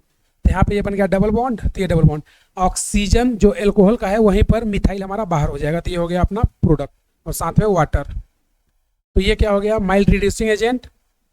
ये क्या होगा, माइल्ड RA, और ये क्या है, स्टरीफिकेशन। स्टरीफिकेशन। चलो इसमें आ जाओ। अब इस बार स्ट्रॉन्ग आया है RA, तो स्ट्रॉन्ग RA आया है, अगर स्ट्रॉन्ग RA किसको रिड्यूस कर सकता है बताओ, क्या इस ईस्टर को रिड्यूस कर सकता है, बिल्कुल। ईस्टर को रिड्यूस करके क्या बनाएगा, पहले एल्डिहाइड, एल्डिहाइड से फिर एल्कोहल। तो इसको ये रिड्यूस करेगा और एल्कोहल बनाएगा। तो कैसे बनाएगा, देखो यहाँ पर ये इस तरह से, ये OH, और यहाँ पे ये क्या बन जाएगा, यहाँ भी OH, और ये तुम्हारा मिथाइल।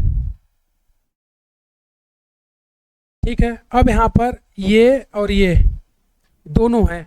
अब ये बताओ ज़्यादा इसमें रिएक्टिविटी किसकी होगी, बोलो भाई, इसमें ज़्यादा रिएक्टिविटी किसकी होगी। तो रिएक्टिविटी दोनों की सेम ही होगी ना भाई, दोनों 1 डिग्री है ना भाई। ये भी एल्कोहल 1 डिग्री है, और ये भी 1 डिग्री है, दोनों 1 डिग्री हैं। लेकिन यहाँ पे ये कार्बन का इफेक्ट ज़्यादा मिलेगा, इसका इफेक्ट कम मिलेगा, क्योंकि यहाँ पे तीसरा कार्बन है, यहाँ पे दूसरा। तो हम बोल सकते हैं कि ये वाला पहले अटैक करेगा, और फिर ये बाद में। तो ये फर्स्ट अटैक और ये सेकेंड। तो अल्टीमेटली अटैक करके ये क्या बनाएंगे, देखो यहाँ से 1 2 3 4, 4 कार्बन, यानी कि 1 2 3 4, ये वाला कार ऑक्सीजन ये है तुम्हारा 1 2 3 4, ये 4 1 2 3 4, और यहाँ पर ये तुम्हारा क्या हो जाएगा, यहाँ पे जुड़ जाएगा OAC, और ये हो गया तुम्हारा कार्बन ये वाला। इसमें यहाँ पर क्या जुड़ जाएगा, यहाँ पे जुड़ जाएगा OAC, ये हो गया तुम्हारा प्रोडक्ट। समझा क्या? थोड़ा इसको ध्यान देना, अच्छा क्वेश्चन है। अच्छा, रिंग यहाँ पे नहीं बनाएंगे क्या? यहाँ पर रिंग नहीं बनेगी, या अगर किसी को ये दिक्कत आ रही है ना समझने में, तो ऐसा बना लो जैसे वो है। अगर ये तुम्हें समझने में दिक्कत आ रही है तो ये कर लो, ये लो। तो देखो, ये मॉलिक्यूल पहले भी कायरल था, अब भी क्या है, कायरल है। दोनों ही कंडीशन में क्या है, कायरल। पहले भी कायरल था, अब भी कायरल ही है। अब यहाँ पे देखो क्या हो रहा है, यहाँ पे हाइड्रोलाइसिस हो रहा। तो हाइड्रोलाइसिस में किसका हाइड्रोलाइसिस करेंगे, ईस्टर का। तो ये टूटेगा, इसको दोगे H, इसको दोगे OH, तो ये क्या बन जाएगा, एसिड। तो ये बन गया PH C double bond O CH2 C double bond OOH, और साथ में क्या बन जाएगा, ETOH। अब देखो एक इंपॉर्टेंट कॉन्सेप्ट है, आगे मैं तुम्हें सिखाऊंगा कहाँ, नेक्स्ट चैप्टर जो है एल्डिहाइड कीटोन वाले में, कि अगर ये ग्रुप अपना है एसिड, तो ये कार्बन अल्फा, ये बीटा, तो इसको बोलते हैं बीटा कीटो एसिड। क्या बोलते हैं, बीटा कीटो एसिड। तो बीटा कीटो एसिड जो होता है ना, इसको अगर हीट देते हैं, क्योंकि हीट तो ऑलरेडी दिया हुआ है, तो हीट देने पर यहाँ से CO2 गैस निकल जाती है, और बनता क्या है, बनता है कीटोन। तो ये निकल गया और यहाँ से CO2 गैस बाहर। तो बीटा कीटो एसिड में ना हीट देने पर CO2 निकल जाएगी, तो यहाँ से CO2 गायब होगी, और ये क्या बन जाएगा, कीटोन बन जाएगा। सिमिलरली इसमें देखो, तो ये टूटा, ये H और ये OH, तो ये क्या बन गया, देखो ये तुम्हारा बन गया OH, और ये हो गया डबल बॉन्ड O, और साथ में क्या बना, ETOH, और ये डबल बॉन्ड। तो ये भी तो बीटा कीटो एसिड है भाई। ये हमारा हो गया ग्रुप, तो ये हो गया अल्फा, ये हो गया बीटा। तो रूल क्या बोलता है, बीटा कीटो एसिड को ना अगर तुम हीट कर दोगे, अगर तुम बीटा कीटो एसिड को हीट कर दो, तो वहाँ से CO2 निकल जाएगा।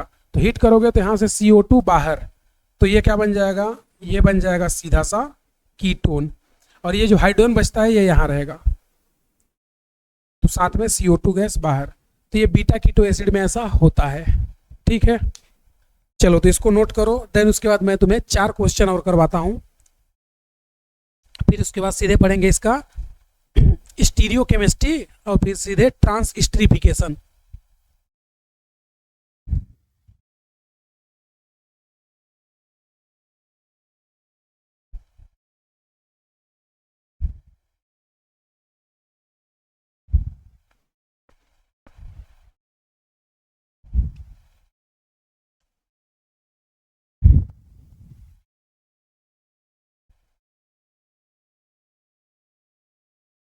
चलो नोट किया क्या, आ जाओ। अब मैं तुम्हें 4 क्वेश्चन और बचा है, वो भी करवा देता हूँ, और अल्टीमेट हमारा आज से एल्कोहल खत्म हो जाएगा। और फिनॉल का मैंने ऑलरेडी लेक्चर अपलोड कर दिया है।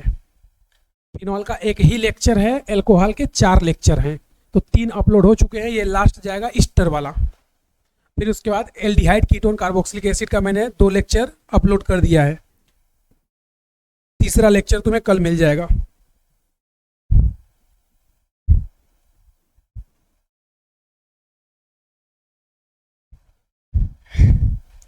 चलो तो 15 अपने 20 क्वेश्चन हो गए ना भाई।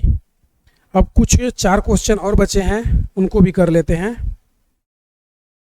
21 यहाँ पे है तुम्हारे पास, ये इस तरह से डबल बॉन्ड, और ये है COOET, और यहाँ भी है COOET। इसका क्या करा रहे हैं, हाइड्रोलाइसिस। तो तुम्हें बताना है प्रोडक्ट क्या बनेगा। 22 इसमें ये है अपने पास OCH3, और ये है OCH3। इधर पे है अपने पास C डबल बॉन्ड OOET, और इधर पे भी है C डबल बॉन्ड OOET। इसका करा रहे हैं हाइड्रोलाइसिस।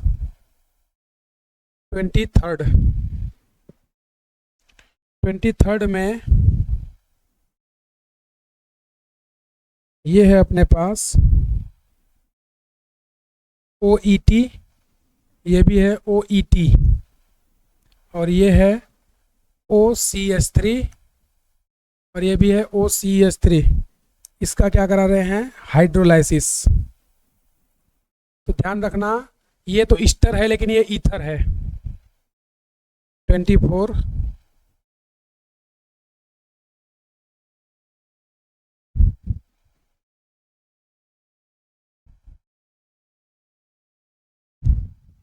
ये है C डबल बॉन्ड OOET, ये है C डबल बॉन्ड OOET, और ये है OCH3, और ये है OCH3। रिएक्शन सेम हो रही है हाइड्रोलाइसिस वाली। चलो ये चारों क्वेश्चन करके बता दो क्या रहा आंसर।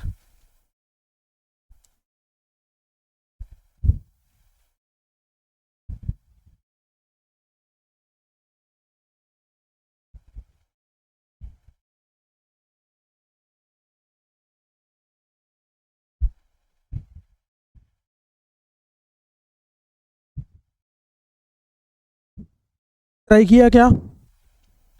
चलो आ जाओ, देखते हैं आंसर क्या रहा।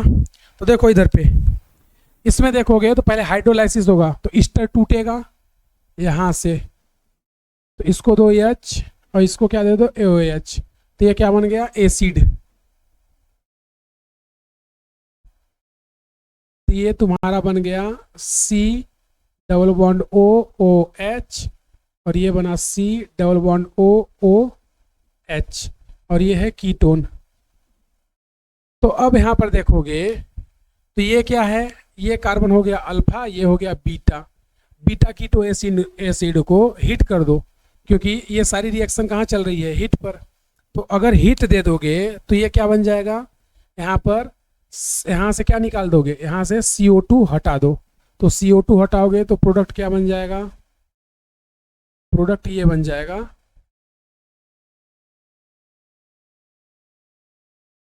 लेकिन अभी भी तो ये क्या है? बीटा कीटो एसिड ही है ना। तो वापस से फिर से क्या करेंगे? वापस से फिर से यहाँ पर CO2 हटाएंगे। तो अल्टीमेट मैं बोल सकता हूँ कि 2 मोल CO2 हटाना पड़ेगा हमें। तो फाइनली क्या बन जाएगा इससे? कीटोन, क्योंकि ये अभी भी क्या है? Beta keto. तो बीटा कीटो एसिड में CO2 हट जाता है। तो 1 मोल हटेगा या 2 मोल?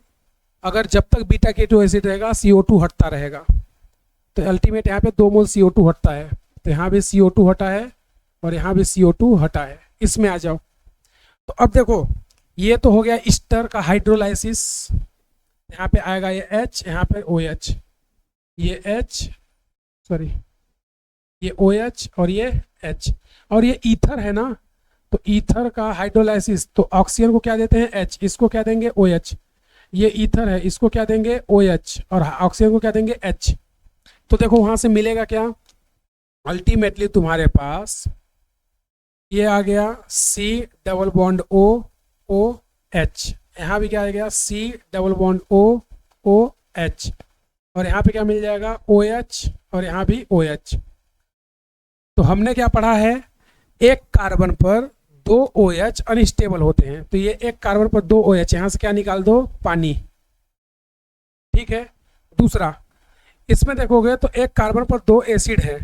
तो एक कार्बन पर 2 एसिड स्टेबल नहीं होंगे, CO2 निकल जाएगा। तो बचेगा क्या? देखो यहाँ पर बचेगा ये बन गया C डबल बॉन्ड OOH। अब यहाँ से CO2 नहीं निकालेंगे, क्यों? क्योंकि ये गामा कीटो बन गया। भाई ये कार्बन क्या होगा? अल्फा, ये बीटा, ये गामा। तो अब गामा कीटो एसिड से CO2 नहीं निकलता, सिर्फ बीटा कीटो से निकालते हैं। तो यहाँ पर CO2 नहीं निकलेगा, प्रोडक्ट यही अपना फाइनल है। तो यहाँ पर हमने H2O हटाया है और CO2 भी। तो एक कार्बन पर 2 COOH होते हैं तो CO2 निकल जाता है, चाहे वो अल्फा बीटा हो या ना हो। और बाकी अल्फा बीटा हो तो अगर बीटा है तो 2 तो निकलेगा ही। 2 मतलब जितने भी रहेंगे सब निकलेंगे। इसमें आ जाओ, ये ईथर है ना, तो ये लेगा H, ये होगा OH, ये ईथर है तो ये H और ये OH, ये तो हमने पढ़ा है ना एल्किल हैलाइड में। इसको भी ब्रेक करो तो ये क्या लगेगा H, यहाँ से OH, ये भी ब्रेक करेंगे तो ये OH और ये H, अल्टीमेटली 4 एल्कोहल आ जाएगा। तो प्रोडक्ट क्या बनेगा देखो, यहाँ पर आएगा अपने पास OH, यहाँ भी OH, यहाँ भी OH और यहाँ भी OH। तो अब यहाँ पर OH क्या होगा, एक कार्बन पर 2 OH अनस्टेबल, तो यहाँ से पानी निकाल दो और यहाँ से भी पानी निकाल दो, तो 2 मोल वाटर रिमूव हो जाएगा। बनेगा क्या, बनेगा यहाँ पर डाइकीटो, ये बन गया डाइकीटो। इसमें आ जाओ तो ये ईथर है तो ऑक्सीजन को क्या दोगे हाइड्रोजन, और इसको कार्बन को क्या दो OH, ये ब्रेक करो इसको दो H और इसको दो OH, ये ब्रेक करोगे तो ये H और ये OH, ये ब्रेक करोगे तो ये H और ये OH। तो बनेगा क्या, यहाँ पर बनेगा अपने पास, ये देखो यहाँ पर बन गया COOH, COOH, और यहाँ पे क्या बन गया OH और ये OH। तो यहाँ से पहले क्या निकलेगा पानी, ये वाटर रिमूव करो, तो वाटर रिमूव करोगे तो क्या बनेगा कीटो, तो ये बन गया तुम्हारा कीटो, ये COOH, COOH और ये कीटो, और ये हो गया बीटा कीटो, और बीटा कीटो में से CO2 निकल जाता है, तो ये अल्फा है ये बीटा, तो ये बीटा कीटो एसिड है, तो दोनों CO2 निकल जाएंगे। अल्टीमेटली प्रोडक्ट क्या बन जाएगा, ये वाला, वो तो 6 मेंबर सॉरी, ये 4 मेंबर वाला कीटोन बन जाएगा। समझा क्या, तो ये ध्यान रखना कि बीटा कीटो एसिड में CO2 निकलता है, और अगर बीटा कीटो एसिड नहीं है तो भी CO2 निकलेगा, जैसे इसमें देखो, लेकिन इस कंडीशन में दोनों CO2 नहीं निकलते, इसमें दोनों ही CO2 निकल जाएंगे। समझा, बाकी ये पूरा हम लोग पढ़ेंगे एल्डिहाइड कीटोन वाले चैप्टर में कि कैसे होता है। तो अभी बस इतना ध्यान रखो, आगे मैं तुम्हें पूरा इसका यही बताऊंगा, कॉन्सेप्ट ही प्रॉपर। तो इसे नोट करो, और उसके बाद चलते हैं कहाँ, ट्रांसस्टरीफिकेशन में, यानी एक ईस्टर से दूसरे ईस्टर का formation.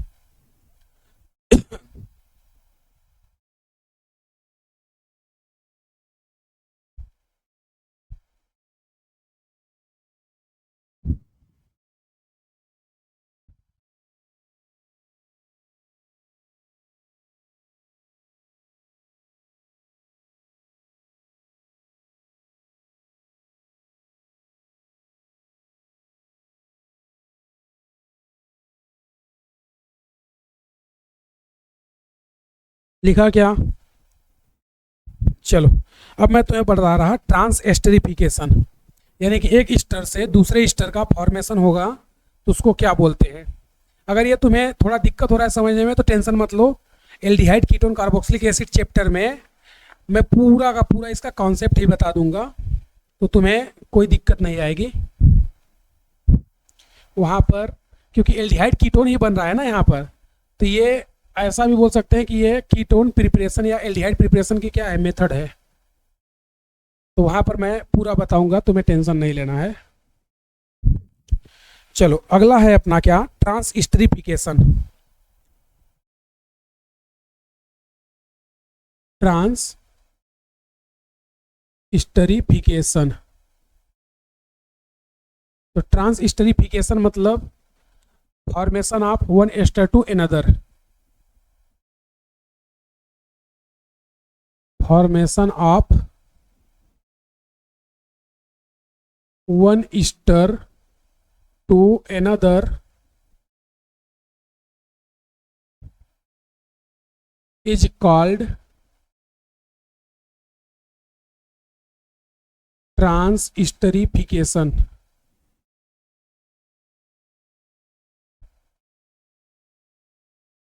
Formation of one ester to another is called transesterification. ठीक है, तो यहाँ पर जैसे मान लो हमने ले लिया एक Easter R, C double bond O O R, तो ये है R1, ये है R2, ठीक है। इसको O18 मान लो। इसकी रिएक्शन अगर एल्कोहल से करवा दो तो formation of one ester to another. तो इसकी जब रिएक्शन एल्कोहल से कराओगे, कैसे, एसिडिक मीडियम में, तो कहानी सेम ही होगी, क्या, SNAE मैग्नीशियम। और यहाँ पे होगा क्या, ये जो ईस्टर है ये इस पर अटैक कर देगा, तो ये यहाँ से निकल लेगा। तो यहाँ पर बन क्या जाएगा, देखो यहाँ पे बन जाएगा R1 C double bond OR और साथ में बन जाएगा R2OH। तो एक ईस्टर से दूसरे ईस्टर का फॉर्मेशन क्या हो गया, ट्रांस ईस्टरिफिकेशन। तो ये कहाँ हो रहा है, एसिडिक मीडियम में। तो ये जो एसिडिक मीडियम में हो रहा है, ये एक तरह का हाइड्रोलाइसिस भी चल रहा है, मान सकते हो। तो जब एक ईस्टर से दूसरे ईस्टर का फॉर्मेशन होता है तो उसको बोलते हैं ईस्टरिफिकेशन। समझा क्या। और उसी तरह एक होता है सपोनिफिकेशन। तो सपोनिफिकेशन में भी सेम कहानी होती है, बट यहाँ पे ईस्टर का सॉल्ट बन जाता है। तो नेक्स्ट जो है ना वो है सपोनिफिकेशन। सपोनिफिकेशन, तो सपोनिफिकेशन में देखो ध्यान रखना कि ये जो एक तरह का ये हाइड्रोलाइसिस हो रहा, कैसा, एसिडिक मीडियम में। और ये जो होता है ना ये बेसिक मीडियम में होता है। तो जब तुम एक ईस्टर की रिएक्शन, जैसे मान लो हमने ले लिया R C double bond OR, ये है R1, ये है R2, इसकी रिएक्शन बेस से किसी से करवा दो, यानी कि बेसिक मीडियम में। तो बेसिक मीडियम में कराने से ये क्या करता है, ये रिएक्शन करेगा और ये यहाँ पर अटैक करेगा। तो ये अटैक करेगा तो ये क्या होगा, ये यहाँ से निकल जाएगा। यहाँ से बनेगा क्या, देखो यहाँ से बनेगा R1 C double bond OH और ये क्या बन गया, ये बन गया R2H, वाटर भी यहाँ पे होगा ना। तो ये बेसिक मीडियम में चल रहा, तो ये बन गया तुम्हारा क्या, ये बन गया R2OH। अब यहाँ पर देखो वाटर है, तो वाटर है तो ये क्या करेगा, इस H प्लस को ले जाएगा यहाँ से एसिड बेस करके। तो यहाँ से ये अल्टीमेट क्या बन जाएगा, प्रोडक्ट, फाइनल प्रोडक्ट बनता है R C double bond OO minus और साथ में बन गया H3O पॉजिटिव और ये क्या बन गया R2OH। तो अल्टीमेट में तुम्हें ये बताना चाहता हूँ कि जब तुम ट्रांस ईस्टरिफिकेशन करते हो ना तो प्रोडक्ट प्रॉपर ईस्टर बनता है।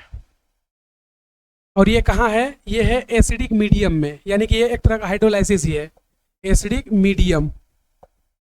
और लेकिन जब तुम ये रिएक्शन करते हो ना तो यहाँ पर सॉल्ट बन रहा, भाई RCO क्या है, सॉल्ट है। तो ये जो सॉल्ट है ना ये कहाँ बनता है, बेसिक मीडियम में, बेसिक मीडियम। तो यहाँ पर दो चीज़ें इंपॉर्टेंट है, यहाँ पर एल्कोहल और ईस्टर बनता है, यहाँ पर सॉल्ट, एल्कोहल और ये क्या बन जाएगा, ये वाटर। यानी कि अल्टीमेट यहाँ पे क्या हुआ है, यहाँ पर हुआ है तुम्हारा एसिड बेस रिएक्शन। इसको क्या बोलते हैं, प्रोटोनेशन ना, इसको भाई प्रोटोनेशन बोलेंगे ना।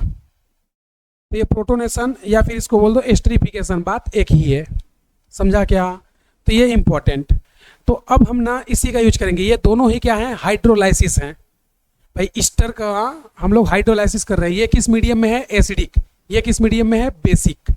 तो इसको हम लोग बोलते हैं हाइड्रोलाइसिस ऑफ ईस्टर। तो ये किस मीडियम में है, एसिडिक में, और ये किस में है, बेसिक में। तो ये एक्चुअल में इसको क्या बोलेंगे, इसको बोलते हैं हाइड्रोलाइसिस। और ये भी क्या है, हाइड्रोलाइसिस। दोनों ही क्या है, हाइड्रोलाइसिस हैं। लेकिन हाइड्रोलिसिस ये जो हो रहा है एक एसिडिक में हो रहा, तो एसिडिक में ईस्टर ही बनता है और एल्कोहल बन जाता है, जो कि पहले भी हम लोग किया था अभी एग्जाम्पल में, वो 25-30 क्वेश्चन में। ये वाला नहीं किया था बेसिक में। बेसिक में ना ईस्टर बल्कि सॉल्ट बना दो, बस इतना सा फर्क है। तो ये दोनों पहले तुम नोट करो, फिर मैं इसका तुम्हें क्वेश्चन करवा देता हूं।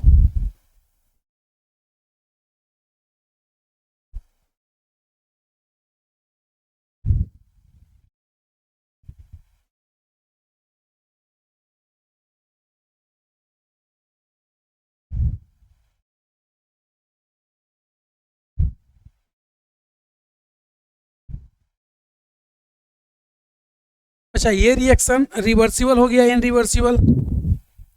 ये रिएक्शन ना इरिवर्सिबल होती है, देखो रिवर्सिबल नहीं होती, क्योंकि जो तुमने ये बनाया है ना, इस कंपाउंड को अगर तुम देखो तो ये है R, 1, C double bond O और ये O माइनस। तो ये जो तुमने बनाया है इसका क्या लगेगा यहाँ पर प्लस M। तो यहाँ पर जो प्लस चार्ज आएगा हम बोल सकते हैं प्लस M इफेक्ट से इलेक्ट्रोफिलिसिटी नेचर, इलेक्ट्रोफिलिसिटी नेचर ये क्या हो गया कम हो गया, यानी पॉजिटिव चार्ज की इंटेंसिटी कम हो गई। पॉजिटिव चार्ज की इंटेंसिटी कम हो गई तो न्यूक्लियोफाइल यहाँ पे अटैक नहीं करेगा, या बोल सकते हैं ये क्या हो गया, ये हो गया वीक इलेक्ट्रोफाइल। और हमें कैसा चाहिए इलेक्ट्रोफाइल स्ट्रॉन्ग, तो प्लस एम के कारण ये वीक हो गया। और ये जो एल्कोहल है ये कैसा है, अब न्यूट्रल है ना, तो न्यूट्रल ये भी क्या हो गया, ये वीक न्यूक्लियोफाइल हो गया। अब ये क्या हो गया वीक न्यूक्लियोफाइल। तो ये वीक इलेक्ट्रोफाइल है, ये वीक न्यूक्लियोफाइल है, तो रिएक्शन बैक नहीं जाएगी। मतलब बोल सकते हैं ये रिएक्शन कैसी है, इरिवर्सिबल है। ये रिएक्शन कैसी है, इरिवर्सिबल। समझा क्या, तो ये इरिवर्सिबल रिएक्शन होती है। चलो इसको नोट करो, तो ये रिएक्शन रिवर्स नहीं होगी, वो हो जाती है। तो अब मैं तुम्हें इसके कुछ क्वेश्चन प्रैक्टिस करवा देता हूं। किसका, एसिडिक और बेसिक दोनों हाइड्रोलाइसिस का। बस ध्यान क्या रखना है, बेसिक में सॉल्ट बनेगा और एसिडिक में ईस्टर ही बनता है।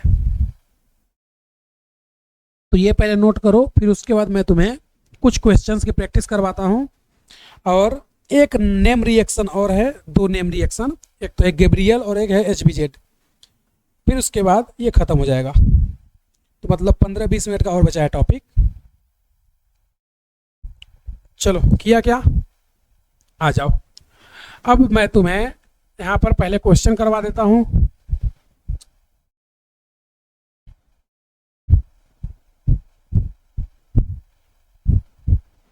फिर उसके बाद देखेंगे कि यहाँ पर क्या हो रहा है।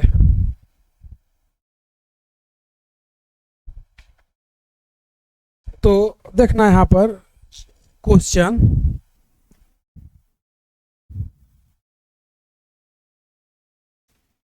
इधर पे है हमारे पास रिएक्टेंट,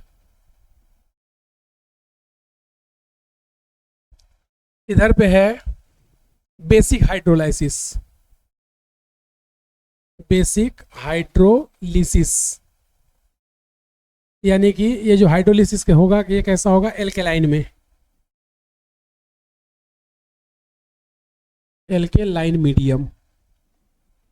और इधर पे हो रहा है हमारा एसिडिक हाइड्रोलाइसिस। एसिडिक हाइड्रोलाइसिस मतलब यहाँ पर तुम्हें H+ दिया जाएगा। तो अभी जो हमने ट्रांसस्टरीफिकेशन और सफोनिफिकेशन पढ़ा है ना, वही है। तो यहाँ पर तुम्हें रिएक्टेंट दिया जा रहा CH3 C double bond OOET। इधर से क्या बनेगा और इधर से क्या बनेगा। अगला है CH3 C double bond OCH3। अगला है CH3 C double bond O NHCH3। अगला है CH3 C triple bond N। अगला है PH C double bond O PH। अगला है PH C double bond O और यहाँ पे ये N, ये बन गया।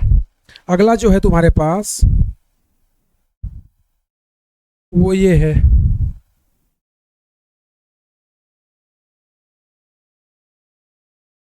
अगला जो है तुम्हारे पास वो ये है।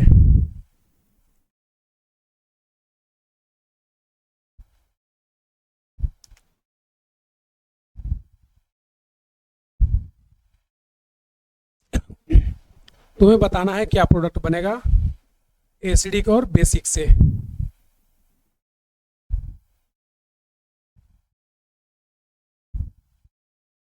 चलो भाई ट्राई करो एक बार,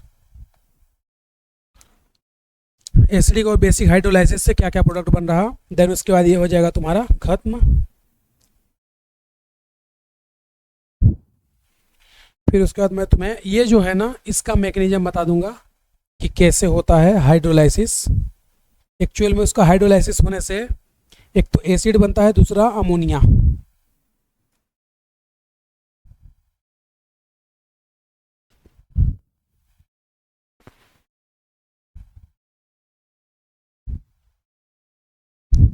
चलो किया क्या, आ जाओ। तो देखो करना क्या है, कुछ नहीं, बस इसको ब्रेक करो। एसिडिक में ये क्या लेगा, OH, और ये क्या लेगा, H। तो जो प्रोडक्ट इधर पे बन रहा है ना, वही उधर भी बनेगा, बस फर्क क्या है, वहां पर सॉल्ट बन जाएगा, EtOH, यही बनेगा।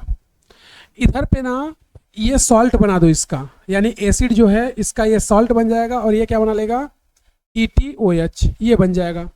उसी तरह इधर की बात करें तो ये यहाँ से ब्रेक करो, तो इसको क्या दे दो, OH, और इसको H। तो यहाँ पर एक तो बन जाएगा तुम्हारा एसिटिक एसिड, यानी C डबल बॉन्ड OOH, और दूसरा क्या बनेगा यहाँ पर, दूसरा बनेगा यहाँ पर, मतलब 2 मोल एसिटिक एसिड बन गया ना भाई, 2 मोल एसिटिक एसिड बन जाएगा। इससे बात करें तो ये ब्रेक, इसको दो OH, इसको दो H, तो ये क्या बनेगा, देखो CH3 C double bond OOH, और यहाँ पे ये क्या बनेगा, ये बनेगा CH3NH2, 1 डिग्री अमाइन। और लेकिन याद रखो ये एसिडिक हो रहा है ना इधर पे, तो एसिडिक मतलब ये कैसा हो गया, ये हो गया तुम्हारा बेस, और H प्लस क्या है, एसिड। तो यहाँ पर H प्लस के साथ रिएक्ट करके ये भी क्या बना लेगा, NH3 प्लस, क्योंकि एसिड बेस हो जाएगा ना भाई, तो वो बन जाएगा। तो प्रोडक्ट ये और ये होगा। इसमें आ जाओ तो इसको ब्रेक करो, इसको क्या दो, OH, इसको क्या दो, H। तो ऐसा 3 बॉन्ड है, तो 3 बार बॉन्ड ब्रेक होगा, तो 3 बार इसको HOH देते जाओ, तो ये क्या बन जाएगा, 3 बार OH से क्या बनेगा, देखो ये बना CH3 C OH OH OH, और साथ में क्या बन गया, अमोनिया। तो अमोनिया तो H प्लस से रिएक्ट करेगा ना भाई, बेस है एसिड, तो क्या बन जाएगा, अमोनियम आयन। और एक कार्बन पर 2 OH अनस्टेबल, तो यहाँ से क्या बन जाएगा तुम्हारा, यहाँ से प्रोडक्ट बन जाएगा अल्टीमेटली एसिड। तो यही मैं बता रहा था कि अगर साइनाइड का हाइड्रोलाइसिस करते हैं तो एसिड बनता है। इसमें आ जाओ तो इसमें ये ब्रेक करो, ये ब्रेक करोगे तो इसको क्या दोगे, OH, इसको क्या दोगे, H। तो ये क्या बनेगा, ये बनेगा बेंजोइक एसिड, और ये क्या बन जाएगा, फिनॉल। तो फिनॉल जो है H प्लस से रिएक्ट नहीं करेगा ना, क्योंकि फिनॉल H प्लस से रिएक्ट करके क्या बनाएगा भाई, वाटर से ज़्यादा एसिडिक होता है ना। इसमें आ जाओ तो ये बॉन्ड ब्रेक करो, इसको क्या दो, OH, इसको क्या दो, H। तो ये क्या बनाएगा, अमाइन। तो ये अगर अमाइन बनाएगा तो ये बन गया तुम्हारा बेंजोइक एसिड, और साथ में क्या बन गया, ये अमाइन। तो अमाइन आगे रिएक्ट करेगा ना, क्यों, क्योंकि वो बेस है। तो यहाँ से ये हाइड्रोजन, अब ये बेस है तो इसके पास लोन पेयर होगा, ये हाइड्रोजन से फिर से रिएक्ट कर जाएगा, क्योंकि एसिडिक हो रहा है ना हाइड्रोलाइसिस। तो ये रिएक्ट करके अल्टीमेटली क्या बना लेगा, ये नाइट्रोजन, ये 2 हाइड्रोजन, और इस पे आ जाएगा प्लस, ये बन जाएगा अल्टीमेटली। तो प्रोडक्ट ये और वो होगा। इसमें ये बॉन्ड ब्रेक करो और ये बॉन्ड ब्रेक करो, तो इसको क्या दो, OH, इसको H, ये OH और ये H। तो इसको अल्टीमेटली पानी निकाल दिए, और यहाँ से क्या बन गया, ये। तो ये बन गया तुम्हारा प्रोडक्ट COOH। इसको बोलते हैं थैलिक एसिड, थैलिक एसिड। और जो वाटर निकलेगा, इस वाटर का भी तो रिएक्शन हो जाएगा ना, प्रोटोनेशन। तो ये H प्लस से रिएक्ट करके क्या बना लेगा, H3O पॉजिटिव, यानी प्रोटोनेशन हो गया इसका। तो ये ब्रेक करो तो यहाँ पे क्या दो, H, इसको भी ब्रेक करो, क्या दो, H। तो इनको क्या दोगे, OH, इसको भी OH। तो फिर से क्या बन जाएगा, थैलिक एसिड ही, यानी सेम प्रोडक्ट। तो ये थैलिक एसिड ही बन गया, लेकिन इससे क्या बन गया, अमाइन, EtNH2। अब ये बेस है तो ये हाइड्रोजन से फिर से रिएक्ट कर जाएगा, तो क्या बना लेगा, NH3 प्लस, यानी EtNH3 प्लस। समझा क्या। अब इसके बाद बात करते हैं किसकी, इसके बाद बात करते हैं हम लोग बेस में। तो बेस में जो उधर बन रहा है ना वही बनेगा, बस सॉल्ट बना दो। तो उधर पे क्या बन रहा है, 2 मोल यहाँ पे सॉल्ट बन जाएगा, CH3 C double bond OO minus, ये सॉल्ट बन जाएगा। इसमें बात करें तो देखो इसमें ये क्या बन गया, CH3 C double bond OO salt, और यहाँ पर ये जो बना है ना ये आगे रिएक्ट नहीं करेगा। क्यों? क्योंकि देखो तुम रिएक्शन किससे करा रहे हो, तुम रिएक्शन बेसिक मीडियम में करा रहे हो ना, तो बेस दूसरे बेस से रिएक्ट नहीं करेगा ना, तो ये यही रह जाएगा, लेकिन वहाँ पे एसिड में कन्वर्ट हो जाता है। तो यहाँ पर ध्यान रखना है, यहाँ पे क्या बना दोगे, यहाँ पर बन जाएगा CH3 COO माइनस और अमोनिया गैस। इससे क्या बनाओगे, तो इससे बेंजोइक एसिड का सॉल्ट बना दो, और यहाँ पर ये क्या बन जाएगा, ये बन जाएगा PHOH फिनॉल। इसमें आ जाओ, तो इसमें देखो क्या बना है, इसका सॉल्ट बना दो, और इसका क्या बनेगा, इसका अमाइन हो जाएगा 2 डिग्री। तो ये तुम्हारा 2 डिग्री अमाइन ही रहेगा। क्यों? क्योंकि ये भी बेस है और रिएक्शन भी बेस से हो रहा है, तो बेस बेस से रिएक्ट नहीं करेगा। इसका क्या बनेगा, थैलिक एसिड का सॉल्ट बन जाएगा, यानी COO माइनस COO माइनस ये, और इधर पे साथ में क्या बनेगा, साथ में वाटर। तो दोनों बेस हैं, रिएक्ट नहीं करेंगे। अब ये बताओ, ये जो हमने बनाया है क्या बोलते हैं, अच्छा ये तो सेम ही है, इसमें क्या बनेगा, इसमें भी सेम ही बनेगा, थैलिक एसिड का salt COO minus COO minus, और यहाँ पे क्या बन जाएगा ETNH2, और आगे रिएक्शन नहीं होगी क्योंकि सभी बेस हैं। तो बेस का बेस से रिएक्शन नहीं होगा ना, बेसिक मीडियम है ना भाई, बेस का बेस से नहीं होगा, एसिडिक मीडियम है तो बेस एसिड से रिएक्ट करके ये सब बनाते जाएगा। तो ये हो गया हाइड्रोलाइसिस, एसिडिक एंड बेसिक। समझा क्या? तो ये सब आसान सा है, और ये इस तरह से खत्म हो जाता है। एक और पॉइंट है इसका, क्या, एक पॉइंट जो है ना वो ये है, test of alcohol and phenol. फिर 2 रिएक्शन है, तो वो नेक्स्ट चैप्टर में हम लोग पढ़ लेंगे, क्योंकि वो चैप्टर में ही मेनली पढ़ते हैं हम लोग।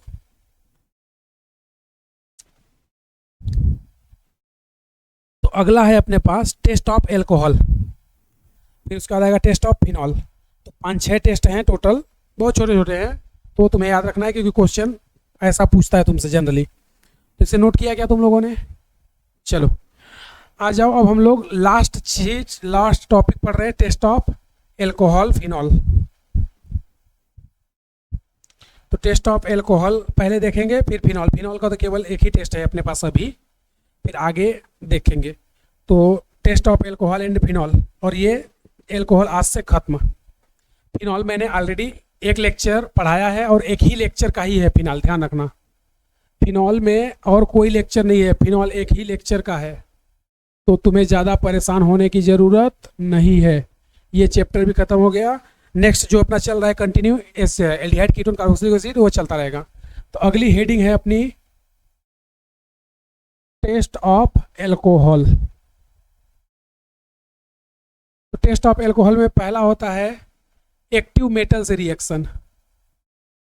एक्टिव मेटल, तो एक्टिव मेटल से रिएक्शन होगा, जैसे सोडियम पोटेशियम ले लो तुम, सोडियम पोटेशियम। तो इनसे रिएक्शन होने पर एल्कोहल क्या देगा, हाइड्रोजन गैस देगा। एल्कोहल हाइड्रोजन गैस देगा ना भाई। तो यहाँ पर हम बोल सकते हैं कि एक्टिव मेटल से रिएक्शन होने पर ये क्या देगा, ये यहाँ पर हाइड्रोजन गैस देगा।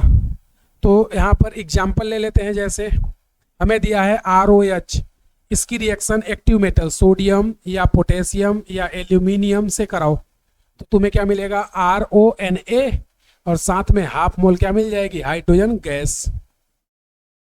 अगर मान लो ये तुमने ईथर से कराया, ईथर से रिएक्शन कराया, तो ईथर से नो रिएक्शन, ईथर से कोई रिएक्शन नहीं होता है। क्यों नहीं होता है? क्योंकि इसके पास हाइड्रोजन नहीं है, ईथर के पास हाइड्रोजन है, तो किसके पास, कार्बन के पास। तो कार्बन का नहीं चाहिए हमें, ऑक्सीजन का चाहिए ना। आ जाओ, तो ये एल्कोहल ये टेस्ट देता है, ये बोल सकते हैं एल्कोहल ये टेस्ट देगा, ईथर नहीं देता। दूसरा टेस्ट आ जाओ, तो दूसरे टेस्ट की बात करें तो दूसरा टेस्ट क्या होता है, लूकास, जो कि हमने पिछले चैप्टर में पढ़ा दिया है, लूकास टेस्ट। तो लूकास रिएजेंट कौन होता है, कंसंट्रेट HCl और एनहाइड्रस ZnCl2, ये होता है लुकास रिएजेंट। तो याद करो, इसके लिए टेस्ट मैंने क्या पढ़ाया था, 3 डिग्री एल्कोहल की टर्बिडिटी सबसे फास्ट बनती है। तो ये है अपने पास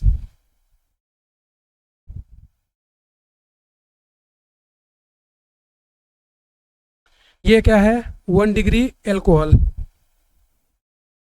ये क्या है 2 डिग्री एल्कोहल, ये क्या है 3 डिग्री एल्कोहल। तो 1 degree 2 degree 3 degree alcohol. 1 degree alcohol की अगर लुकास से रिएक्शन कराओ,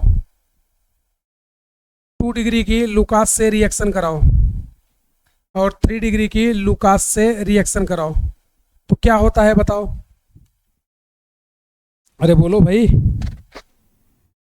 तो सभी के लिए मैग्नीशियम क्या लगता है SN1। ये टर्बिडिटी 30 मिनट बाद देता है, या बोले बहुत टाइम बाद, या नहीं देता। टर्बिडिटी, टर्बिडिटी मतलब मैलापन। 2 डिग्री एल्कोहल 5 से 10 मिनट में दे देता है, और वो 3 डिग्री एल्कोहल इमीडिएटली मतलब 1 to 3 सेकेंड में दे देता है, या बोल दो इमीडिएटली, इमीडिएटली टर्बिडिटी। तो इससे हम पता कर सकते हैं कि एल्कोहल 1 डिग्री है या 2 डिग्री है या 3 डिग्री। तो ये एल्कोहल का दूसरा टेस्ट है। क्या ये ईथर या फिनॉल देंगे क्या? बिल्कुल नहीं देंगे। अगला जो होता है वो है तीसरा, इसको हम लोग बोलते हैं, ये सिर्फ अपने एग्जाम के लिए है। अगला होता है ceric ammonium, ceric ammonium nitrate. ये क्या होता है बस याद रखना, CAN बोलते हैं इसको, कैन, या कैन टेस्ट के नाम से भी फेमस है। सिर्फ और सिर्फ अपने बनता क्या है उससे मतलब नहीं, बस तुम्हें याद रखना है क्या, only alcohol give, only alcohol gives this test. Alcohol के अलावा कोई भी ये टेस्ट नहीं देता है। सिर्फ और सिर्फ कौन देगा? एल्कोहल ये टेस्ट देता है, इसके अलावा कोई नहीं देता। ये 3 हो गया, 3 टेस्ट और है। 4th नंबर, तो 4th नंबर में तुम ले लो KMnO4 से रिएक्शन। तो KMnO4 कैसा होता है? Purple pink. कैसा होगा? पर्पल या पिंक। तो पर्पल या पिंक होता है KMnO4। तो 1 डिग्री एल्कोहल, ये 2 डिग्री एल्कोहल, ये 3 डिग्री एल्कोहल। तो 1 degree alcohol, 2 degree alcohol, 3 degree alcohol, ये रिएक्ट करेगा। तो इससे क्या बनता था? इससे याद करो एसिड बनता था ना। इससे क्या बनता था? एसिड। 2 डिग्री एल्कोहल से क्या बनता था? Ketone. 3 degree alcohol no reaction. और साथ में यहाँ पे क्या बनता था? MnO2 की ब्राउन PPT, ब्राउन PPT। यहाँ पे भी क्या बनेगा? MnO2 की ब्राउन PPT, ब्राउन PPT। तो इसका ऑक्सीडेशन कितना है? +4। तो तुमसे कई बार चेंजेस पूछता है। यहाँ पे इसका ऑक्सीडेशन कितना है? 7। 7 से कितना हुआ? 4। तो चेंज कितना हुआ? +3, यानी 3 ऑक्सीडेशन का यहाँ पर डिफरेंस आया है। ये हो गया KMnO4 का टेस्ट। अगला यहीं पर अगर बात करें तो अगला कौन है? अगला है अपने पास 5th नंबर, K2Cr2O3, K2Cr2O7। ये कैसा होता है? ये होता है ऑरेंज कलर। तो ऑरेंज कलर होता है, तो ये भी तो सेम ही काम करता है। ये 1 डिग्री एल्कोहल, ये 2 डिग्री एल्कोहल, और ये 3 डिग्री एल्कोहल। तो ये 1, ये 2, ये 3, इन सभी में K2Cr2 की रिएक्शन कराओगे तो ये हो गया। यहाँ पर रिएजेंट सेम रहेगा, ध्यान रखना, K2Cr2O7, K2Cr2O7, और यहाँ भी सेम। तो यहाँ पर ऑक्सीडेशन कितना है इसका, ऑक्सीडेशन होता है इसका +6, तो इससे क्या बन जाता है, इससे बन जाता है एसिड, इससे क्या बनता है कीटोन, इससे नो रिएक्शन। तो यहाँ पर क्रोमियम +3 का कलर कैसा आता है ग्रीन, यहाँ पर भी कलर कैसा आता है Cr+3 और ये होता है ग्रीन। तो अल्टीमेटली क्या हुआ देखो, अल्टीमेटली ये समझ आ रहा कि यहाँ पर क्रोमियम +6 से +3 में आता है, चेंजेस कितना हुआ 3, यहाँ पर भी 7 से 4 में आता है, चेंजेस कितना हुआ 3, दोनों एक जैसे हैं। अगर अगला एक देखें लास्ट आखिरी टेस्ट 6 नंबर, तो रिएक्शन होता है न्यूट्रल, न्यूट्रल FeCl3 से। ये न्यूट्रल FeCl3 कैसा होता है, न्यूट्रल FeCl3 जो होता है पर्पल या रेड बोल सकते हो इसको, और ये क्या करता है, ये सिर्फ और सिर्फ, ये सिर्फ और सिर्फ एल्कोहल का फिनॉल का टेस्ट देता है, बाकी किसी का नहीं देता। तो न्यूट्रल FeCl3 जो है ये सिर्फ, कलर कैसा होता है इसका पर्पल पिंक, या पिंक बोल सकते हो, या पर्पल पिंक, जो तुम्हें अच्छा लगे, पर्पल पिंक। ये टेस्ट कौन देगा, सिर्फ और सिर्फ फिनॉल। ये टेस्ट सिर्फ कौन देते हैं, एल्कोहल। ये test only for phenol, phenol के अलावा कोई ये टेस्ट नहीं देता, ओनली फॉर फिनॉल।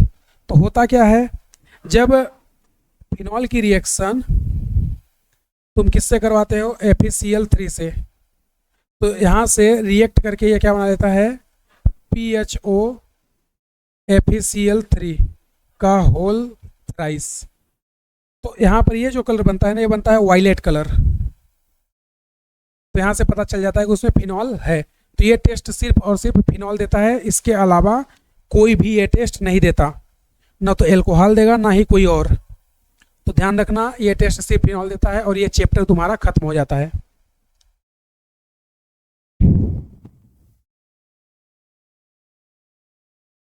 तो इस तरह से ये अल्टीमेटली तुम्हारा क्या हो गया, खत्म हो गया। तो अब हम लोग, तुम एल्कोहल का ये चौथा लेक्चर है, फिनॉल का एक ही लेक्चर है, उसी में फिनॉल खत्म हो गया है। तो अल्टीमेटली एल्कोहल फिनॉल ईथर तुम्हारा खत्म। और अपना जो कंटिन्यू चैप्टर चल रहा है क्या, एल्डिहाइड कीटोन कार्बोक्सिलिक एसिड, उसके 2 लेक्चर मैंने अपलोड कर दिए हैं, बाकी के लेक्चर कल परसों से आने लगेंगे। तो ये तुम लोग देखना, फिर उसके बाद आगे मिलते हैं। तो अपना ये भी चैप्टर खत्म हो गया है, एल्कोहल फिनॉल ईथर। ये लास्ट टॉपिक था, test of alcohol and phenol and ether. अब हम लोग एल्डिहाइड कीटोन ऑलरेडी हमारा चल रहा है, 2 लेक्चर हो चुका है, और फिनॉल मैंने अपलोड कर दिया है। आज ये लेक्चर भी तुम्हें मिल जाएगा कल तक में। तो अल्टीमेटली तुम्हें ये भी रीड कर लेना है, देन उसके बाद एल्डिहाइड कीटोन कार्बोक्सिलिक एसिड जो कंटिन्यू चल रहा है उसी को हम लोग करते रहेंगे। तो थैंक यू एवरीवन, फिर मिलते हैं नेक्स्ट लेक्चर में।